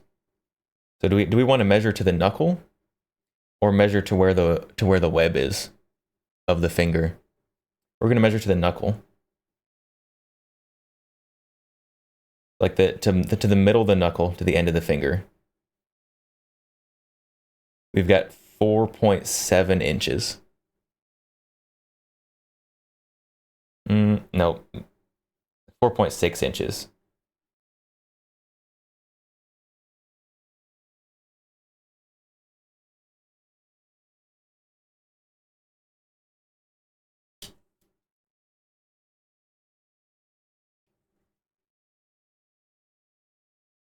Using that to measure.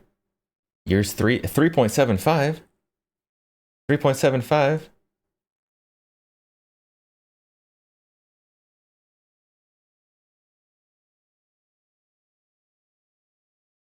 I guess if I was measuring to a different point on my finger, that'd be okay.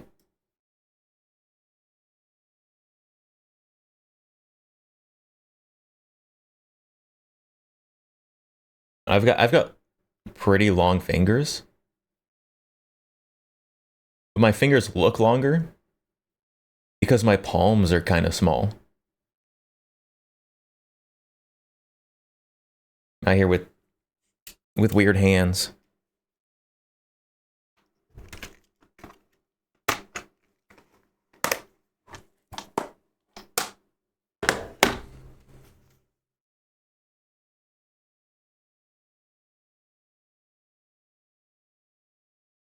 All right. Now we've got Michael Jackson glove. You have larger palms and shorter fingers. Makes grips a little weird. I have the opposite problem. I've got small palms, long fingers, also makes grips weird.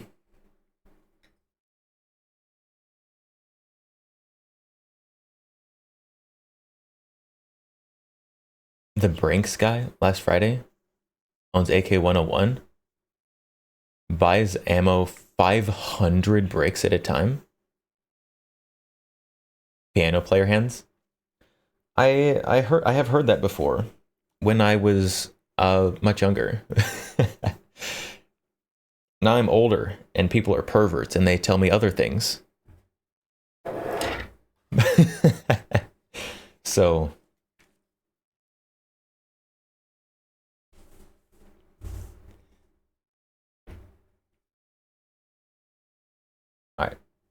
Let's move this one to the front.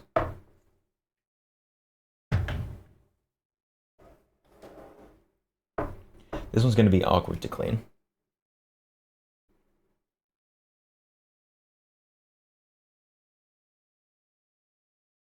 You tend to buy general ammo in 1K increments. That's about what I do as well.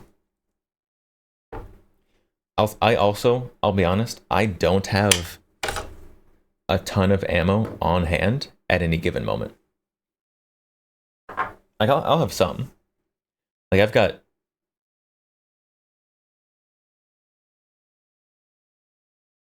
I don't know, a few thousand rounds. Brain picking fingers? Yeah. Yeah, brain picking. So, as always, gun is empty.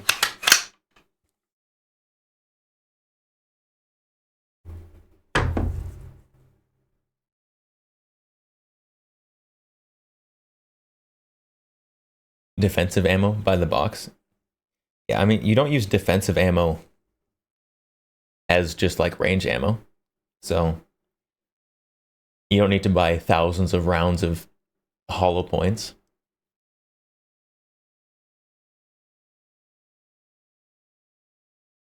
You need to fire off one of your defensive rounds. Starting to compact from being chambered repeatedly when you go out and come home. What?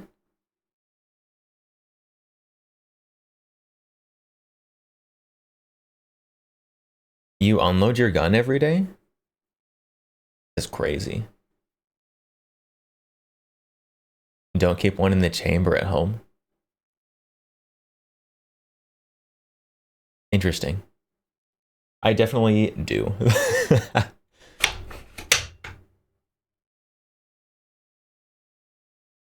I also don't have any kids or have like, oh, there goes the pin. This is the second disassembly pin I've just thrown taking out today. Good job. You have a cat? Can your cat draw a gun from a holster? Huh? My cat can't draw guns. Lucky.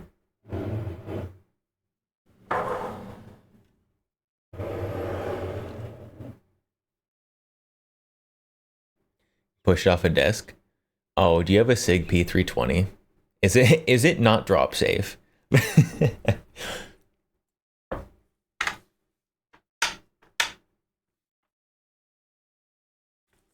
right. Come on. Open up. There we go.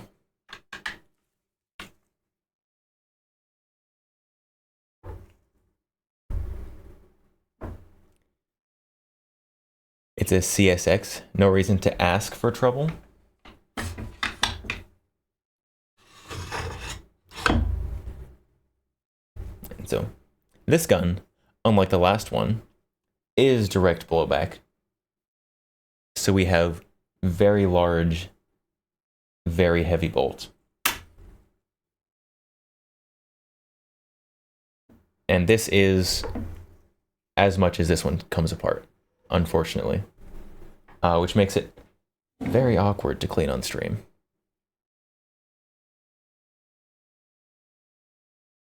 I'm sure it could come apart more. You take off the handguard, which you have to unscrew. And then you've got pin. Ooh. Pin up here holding that on as well.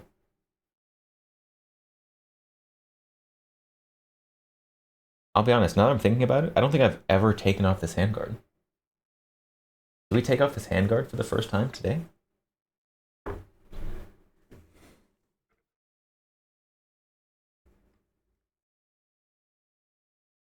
When to expect the grand opening of Vampire Armory and Range.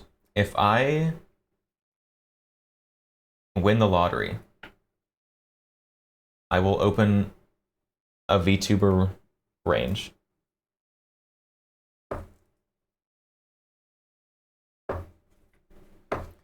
and it will have built in. Okay, I took out the little cotter pin. What does that do for me here exactly?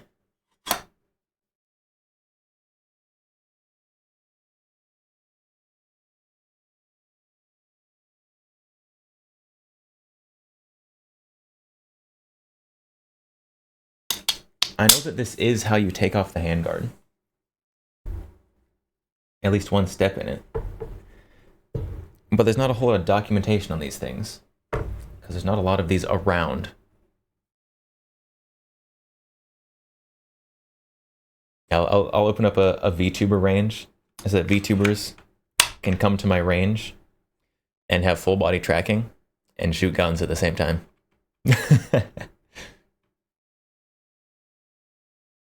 Anyone breaking in, coming through glass, and you will hear them.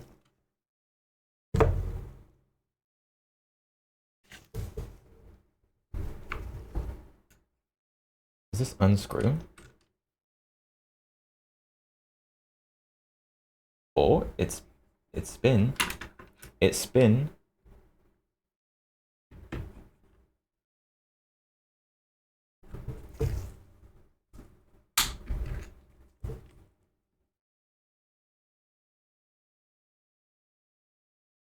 Don't spin very far. Oh, it just spun the other side as well. Well, I think that is how you get this off.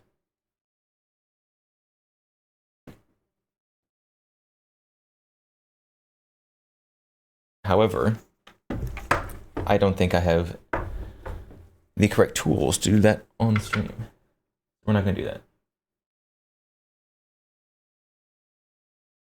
We're just going to put this pin back in the hole and then leave it alone. Theoretically, we're going to put this pin back in the hole. Come on. What are you doing? You came out of this hole. Go back in.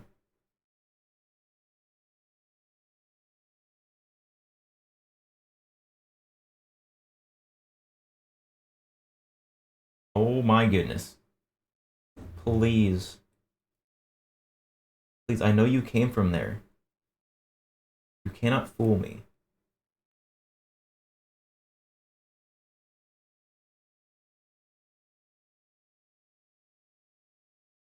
Here we go.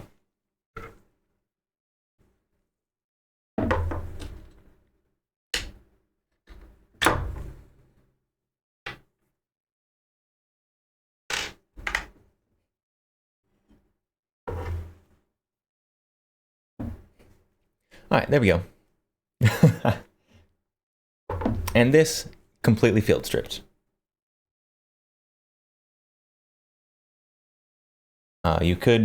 You can take this apart further, obviously, but you need an Allen screw or an Allen wrench to take out the Allen screw on that.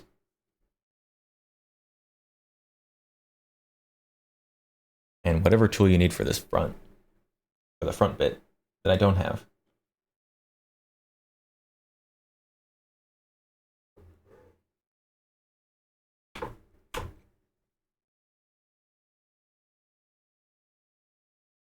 All right, well, I guess for this we can put the brush in from the back.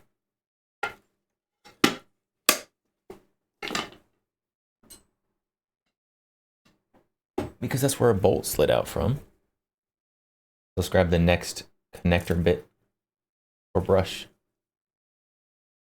And then set it aside, because we're still not doing that yet. First, we have to dirt ballast all down there.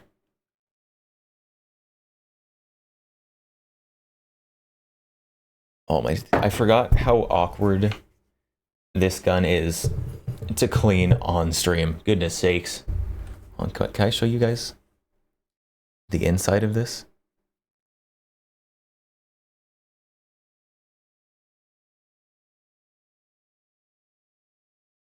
Oh, there's the barrel. And you can see around the handguard.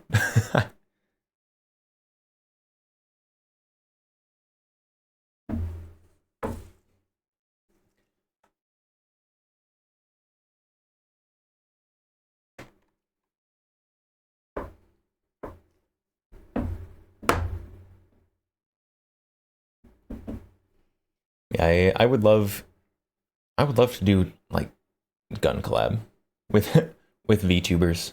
I think that'd be awesome.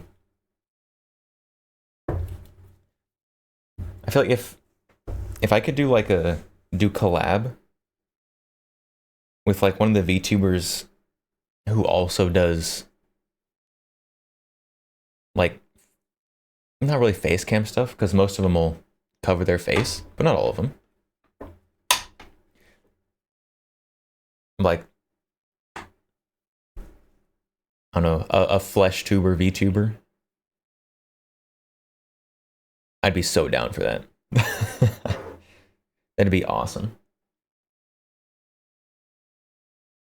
All right, so let's let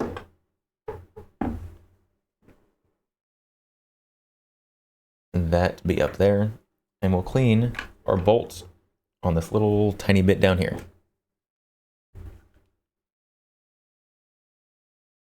Identity protected, but IRL and model. Yeah, so I mean, there's VTubers who have done some. I always forget how heavy this freaking bolt is. This is so heavy. Oh my goodness. Yeah, there's VTubers who have done like face cam stuff. Like there's Aethel and Neanners. Kason.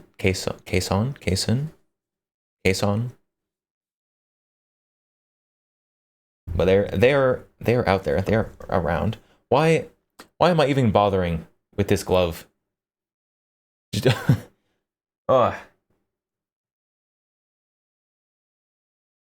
we get extra Ballistol moisture on this thumb. You can see where the tear is. We lost another piece of glove. Well, Bingy sticking out. Onigiri, yeah. Onigiri does quite a bit.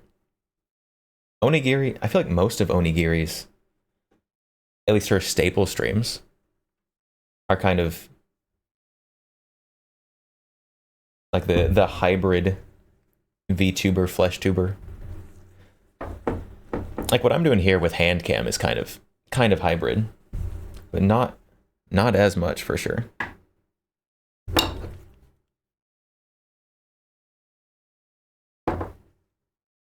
Where did my brush go?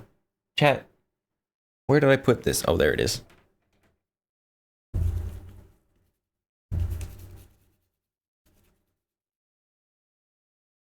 Very hybrid, very much.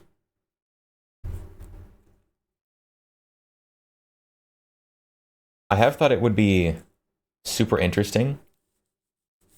I wouldn't be able to justify the cost for sure. But I thought it would be super cool to do like almost like an onigiri style like hybrid stream. Like except just like with guns and stuff. Like so you could like dry fire practice and whatnot. Like on stream. Except I feel like that's something that would just be like, hee hee, that's kind of cool. Okay, on to the meat of the content. So I definitely could not justify the cost it would take to set that up. Which honestly is probably just the cost of like a green screen and a bodysuit. But I'm just a little guy. I'm just out here. I'm a little guy out here. Oh, I'm trying to compress this spring so I can clean this guide rod. It's not cooperating.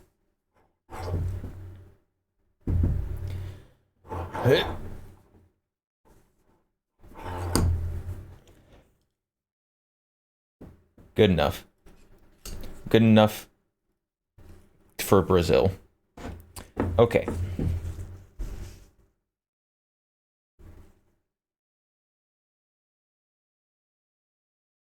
You have no idea how to pull that off? I mean, Giri has talked about her setup. So I think she uses blue instead of green. But it's basically like a one of those like blue suits, like those full body suits. And then you're in front of the same color screen and you just color key out the blue. And you leave just your hands or like hands and arms or whatever you want.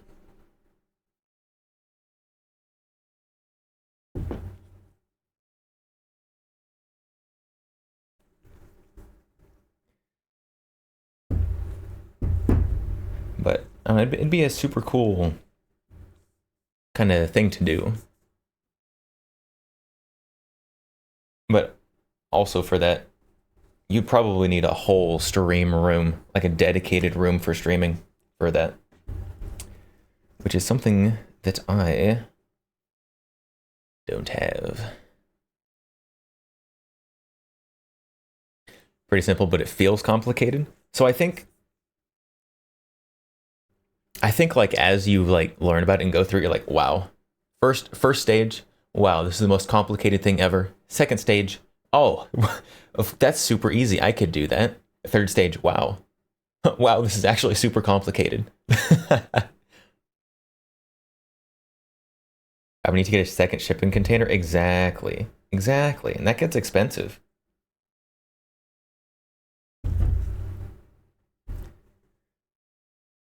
All right. So there we go.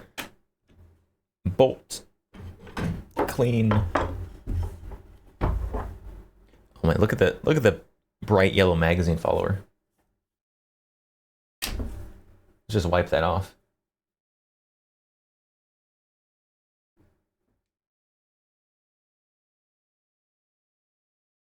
There we go. Much brighter yellow. I do at some point, these are 10 round mags. I do still at some point need to get some Uzi mags for this. US made Uzi mags, of course, so that's still 922R compliant.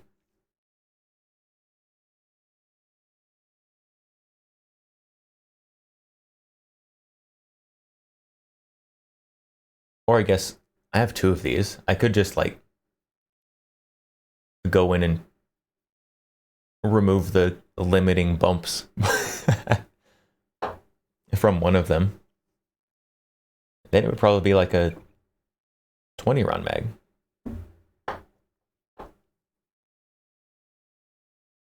What if you bought a shipping container filled with concrete, dirt, and rubber and used it as a one lane range? I mean, I think you'd have to do a little more than just concrete, dirt, and rubber. But there are they have them at SHOT Show every year. But there are companies that have like shipping container one lane ranges. They are again a little more complicated than some rubber and concrete on the end, but they do exist. Really? Oh yeah. Oh yeah. Alright, let's figure out the best way to get inside this thing.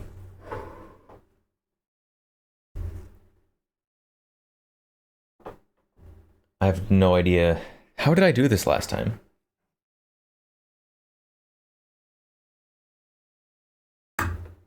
Oh, missed. We missed the hole. Where? Oh, it's way down there? Man. All right, we got it. All right, and you push that through your barrel.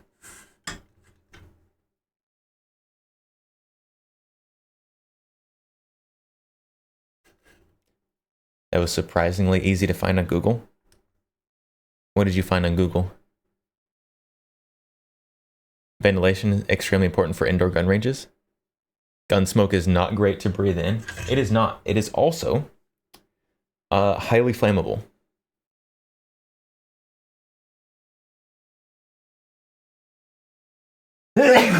Oh, excuse me.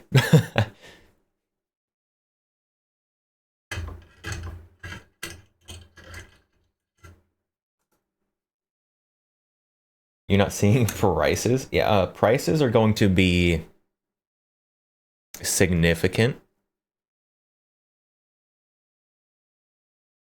What kind of paperwork you might need? You probably just have to follow your local zoning laws. Which, if that requires paperwork, then I wish you the best of luck. Sony, if you have to ask, you can't afford it. I do believe that qualifies for this specifically.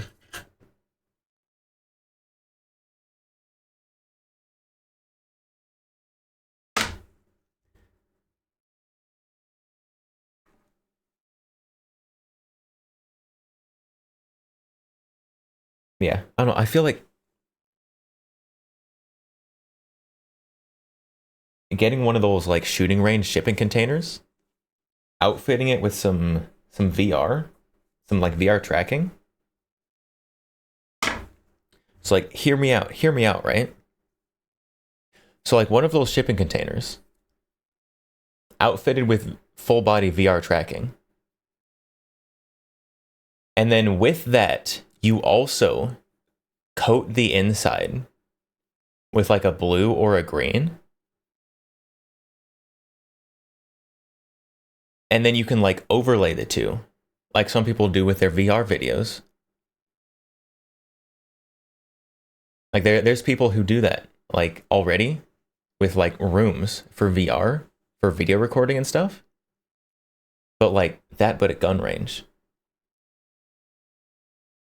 And you pay some like VR chat room modeler like $100 and to make the space. And then you can literally VR VTuber in a gun range. Fillion's Flesh streamer collabs.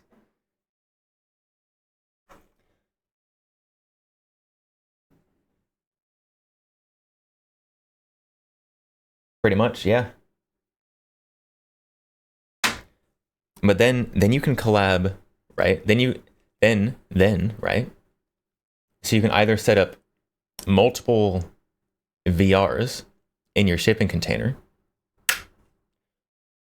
or you can just have a flesh tuber in there. And as long as they're not wearing the same color that's being keyed out, like you're cooking. Then you just have a flesh tuber in your VTuber world. And that's awesome. Things to do if I win the lottery. Alternatively, paint a normal room for VR and shoot out the window.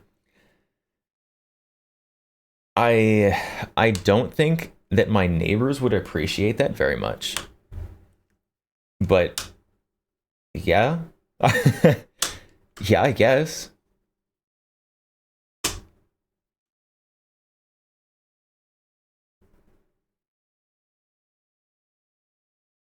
I still need to run a patch down this barrel. I forgot what I was doing. I got distracted.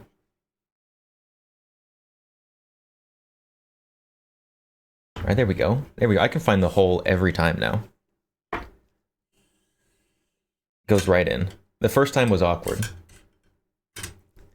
But now it's perfect. It's a lot harder to push in with this patch though.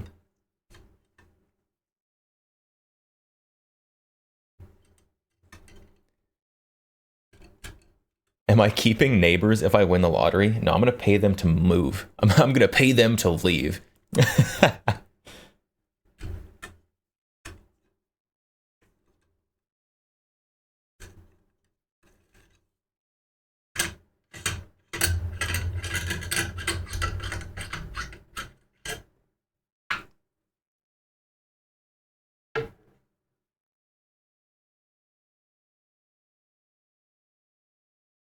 There we go.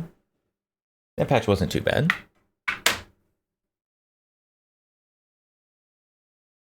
Let's see, can I show you guys down the barrel again? That is a nice looking down the barrel. All right, let's see. Hold on. Oh.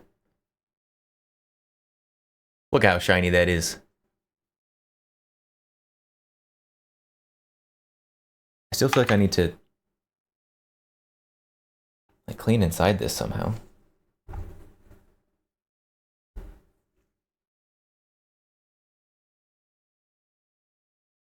There's no way these containers don't cost 20 grand.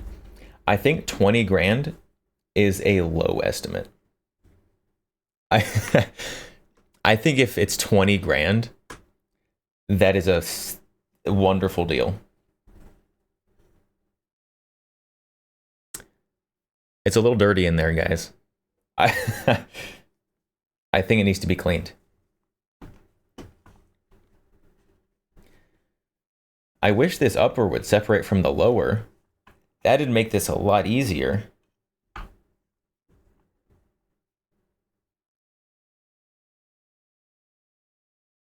Come on.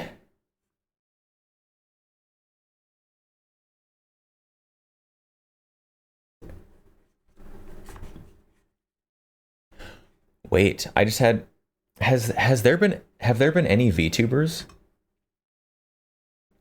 who have done, and so I know Filion has done stuff where there's two people in the same like VTuber area, both VTubering and like able to like physically interact with each other, like able to touch and move each other.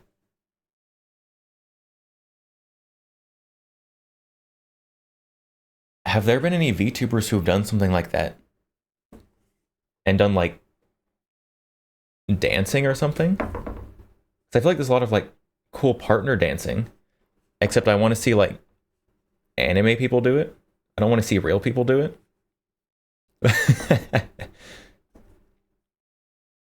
Like I want to see VTubers swing dance. I want to see them salsa. Where's that? Where's that?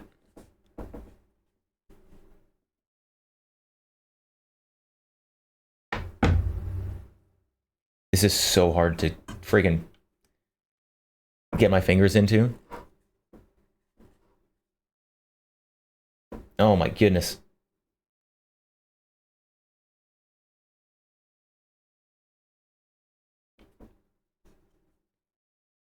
Please. Oh, now it's stuck. Okay. Oh, it's the ejector. There's a 70K. Yeah, that sounds about right.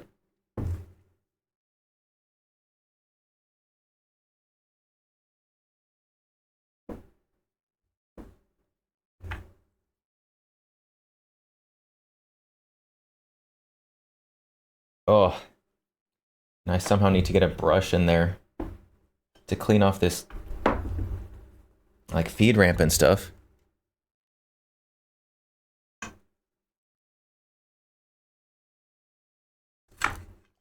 Oh, I thought this would be an easy one because it's like nice direct blowback. It's got like one moving part. But I forgot that you can't separate the upper and the lower without special tools.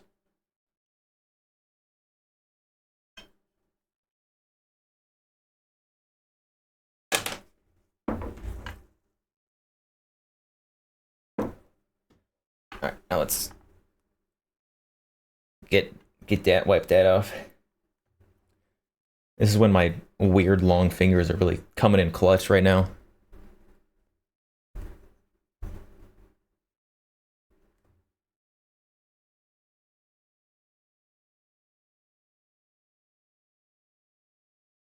All right, there we go. The one I'm cleaning, it's being a good boy. I don't know if it's being a good boy. I'm really struggling over here. It's like giving a cat a bath. There you go. You're doing your best. You're doing your best.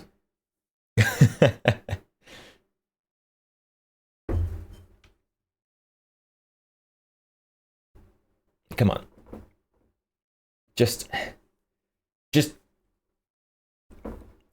just be easier to clean, please.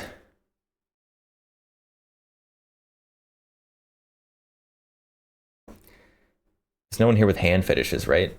They're like doing some weird. Good. Okay.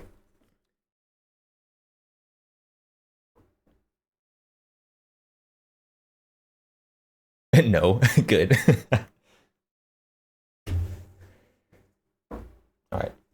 I think I'm going to call that good enough.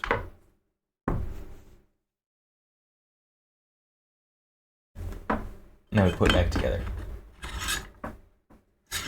Wait. This is all just metal on metal.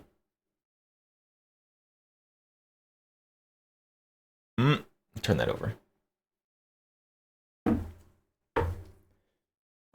Lube this a little bit.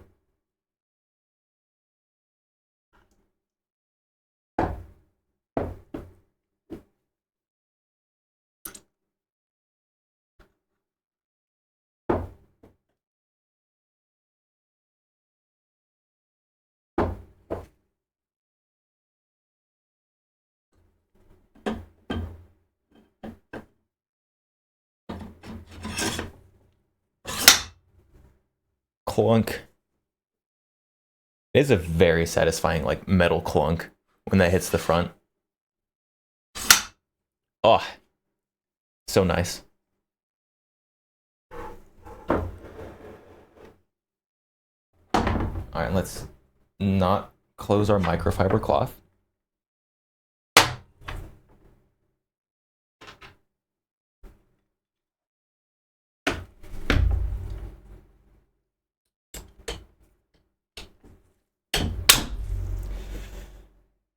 There we go. Yay. Finally clean.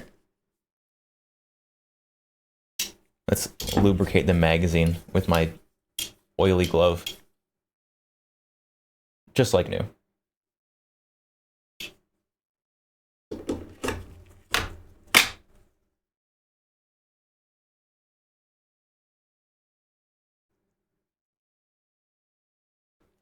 Perfect.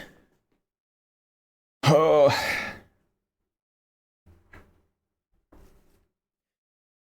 Clean. All clean.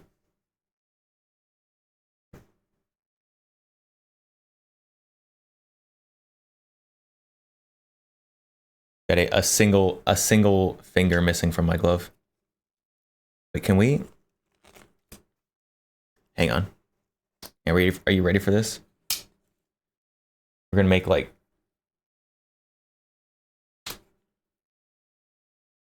fingerless gloves.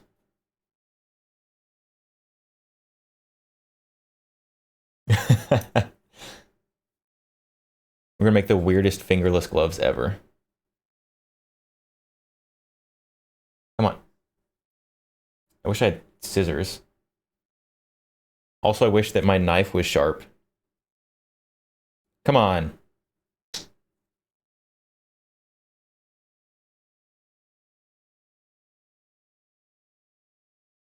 I have a different knife here somewhere? Oh, there we go. There we go.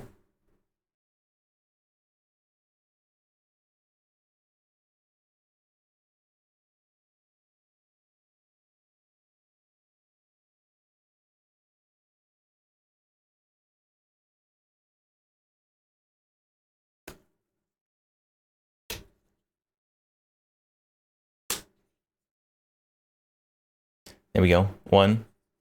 I guess that's two. It's two down.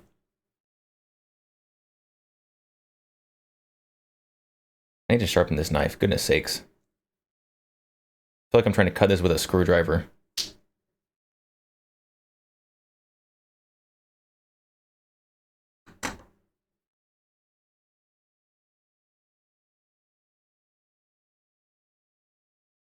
There we go. 2.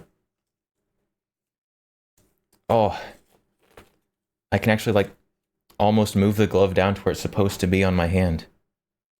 Now that I'm not running into the end of the finger holes.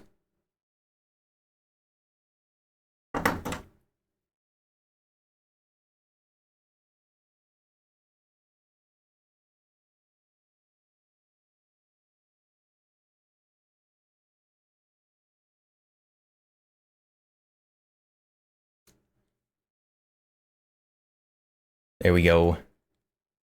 Fingerless glove. OMG. Gotcha, guns. I just need to actually like...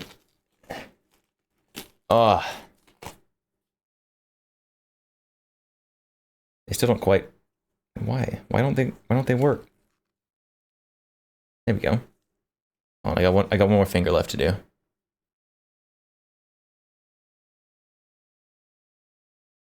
I do have actual fingerless gloves.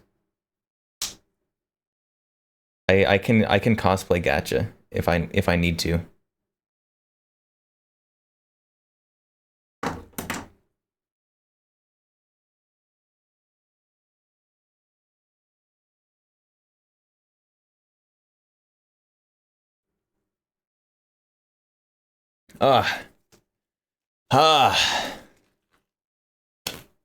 There we go. This is what everybody wants. Fingerless latex gloves.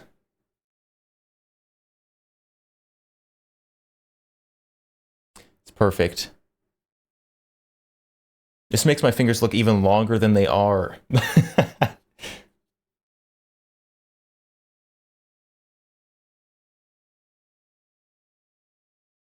I feel like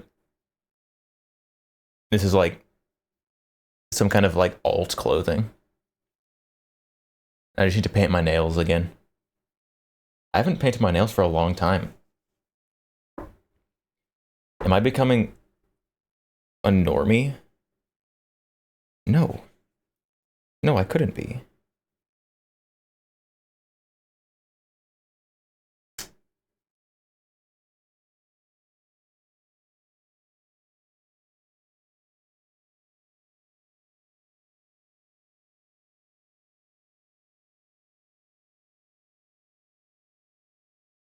Let's just tuck in the extra flaps from my poor cuts of these gloves. There we go. They make weird noises. Oh, it's not picking it up on the mic. Or do the gloves have extra long wrists? They do have very long wrists. This is true. Where's the other one? I think it's true. Look at the wrists on these gloves.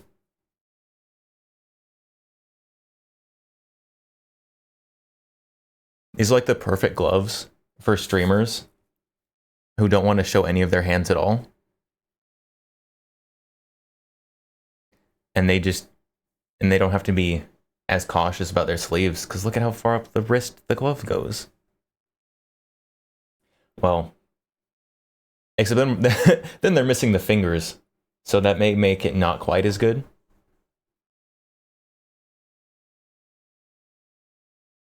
I think I cut too much off the thumb. I left the thumb like up to there. We can try again. We could try again next time. I've just got like a bunch of latex just sitting. Move that to the garbage pile.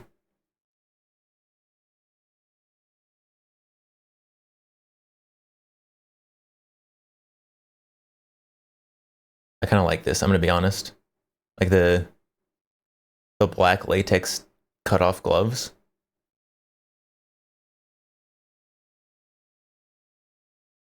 I could be into that on a woman.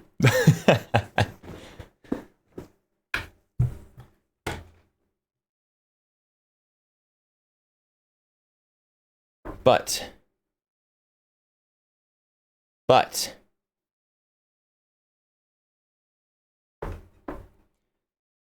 we have cleaned all the guns. Unlocked kink. Yeah. Unlocked kink on myself.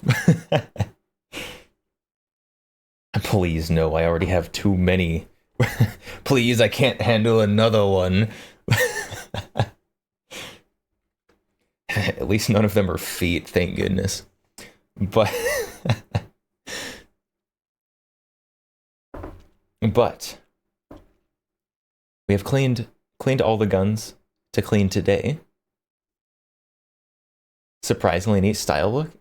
Yeah, I was just doing it because of the mild intrusive thoughts. Like, I can't let the intrusive thoughts of like taking over a country win, so I have to like do stuff like this, you know? And we end up with that.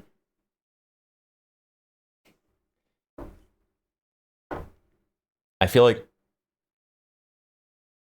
take over a small island nation, you like Australia. VTuberkistan. I feel like this can be the next big thing. It's always a hot topic. The fingerless black latex gloves.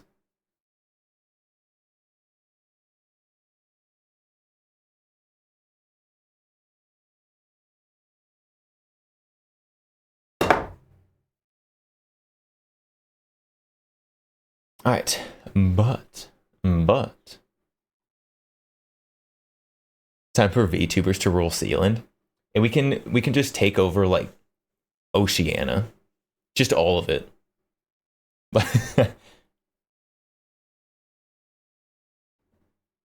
Like Indonesia, no, VTubernesia.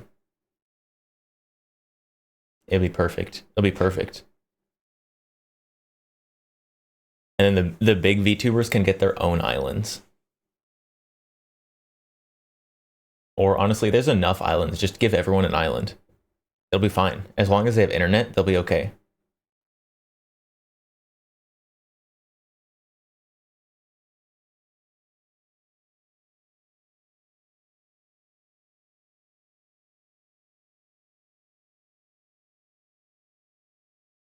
All right, but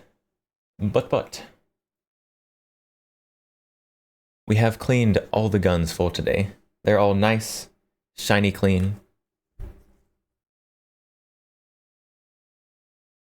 So, I do have to wake up much earlier than I want to tomorrow. I'm already looking at like 6 hours of sleep right now. So, so we are going to be raiding out here pretty soon. Isn't that would be a neat thing to try? What taking over Indonesia? Hold on. We're gonna try taking over Indonesia or giving VTubers islands.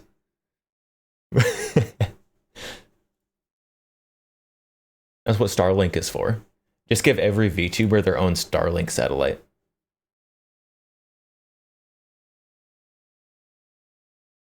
A small island nation that's just VTubers / entertainers. Haven't people already done that? Not with like islands. But, like people have made like little like housing complexes that are just like influencers. They're not the like a good kind of influencer. It's always the super cringe ones. But I feel like that's been tried a few times.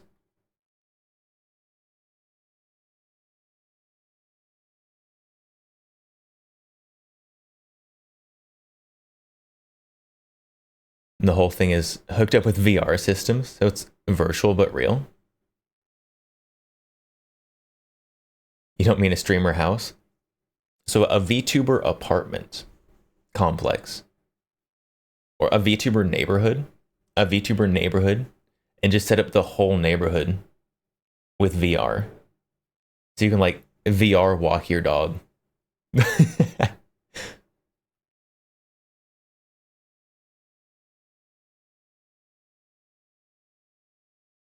That sounds like some like dystopian future.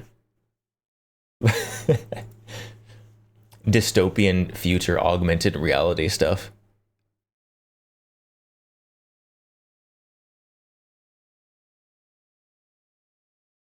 A lot of software we don't have. It would be you would have like your your VTuber island here, and then right over here you have your island of like programmers and mods to be sure this is all working.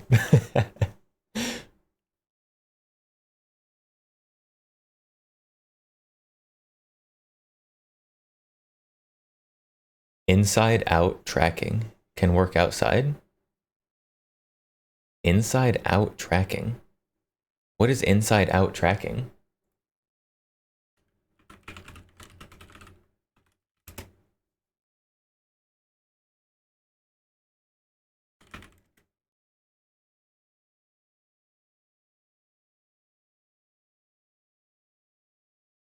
Oh, so it's basically VR that you wear and it keeps track of things around you. Okay. Okay, that makes sense. How the Quest does tracking? Interesting.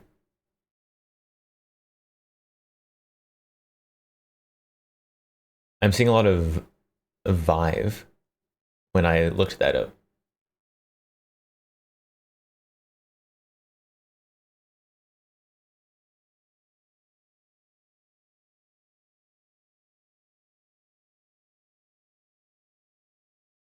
Like the Quest headset. All of the tracking is done by the headset instead of the base stations. I wonder how the accuracy is of that. And if you can still use like full body and stuff. And I'll be honest, for a VTuber, I know surprisingly little about VR.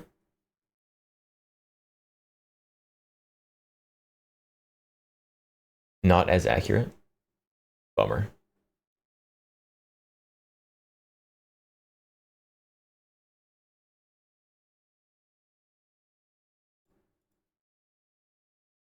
All right, but we are going to be raiding out here because as much as I would love to just be stalled, I would like to be able to wake up in the morning. So we're going to be raiding out here. So who do we raid? Who do we raid today?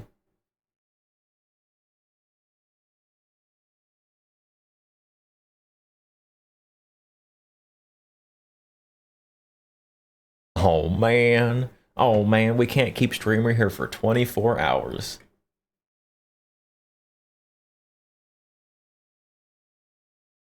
Maybe we should do a 24-hour stream goal at some point. It'd be awful. I just want you to know that'd suck for me specifically.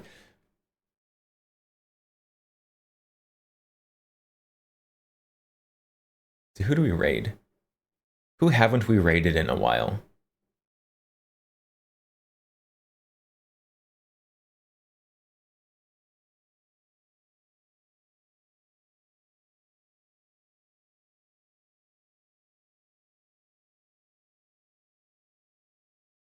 Hmm. Hmm.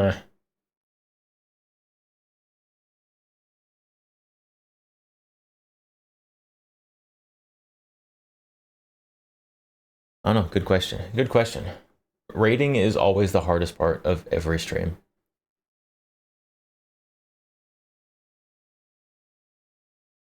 Let's see. Let's see.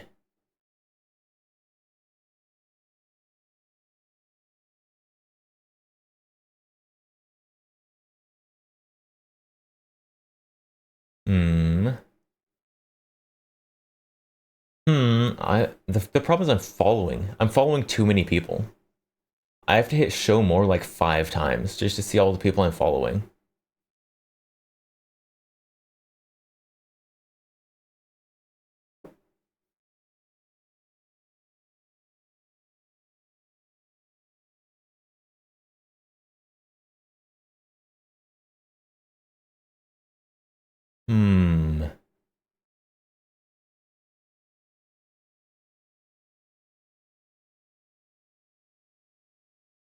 You know who we're gonna raid? We're gonna raid.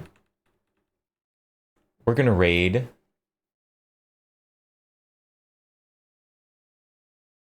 We're gonna raid the Res Dog. They are also VTuber. They're pretty cool. They're currently playing XCOM. So, oh, we've got raid messages. I don't know if Majestic Potato's still here, so I have to remember to do it all by myself. But we'll be raiding out. So, thank you everyone for stopping by today, watching me clean weird guns.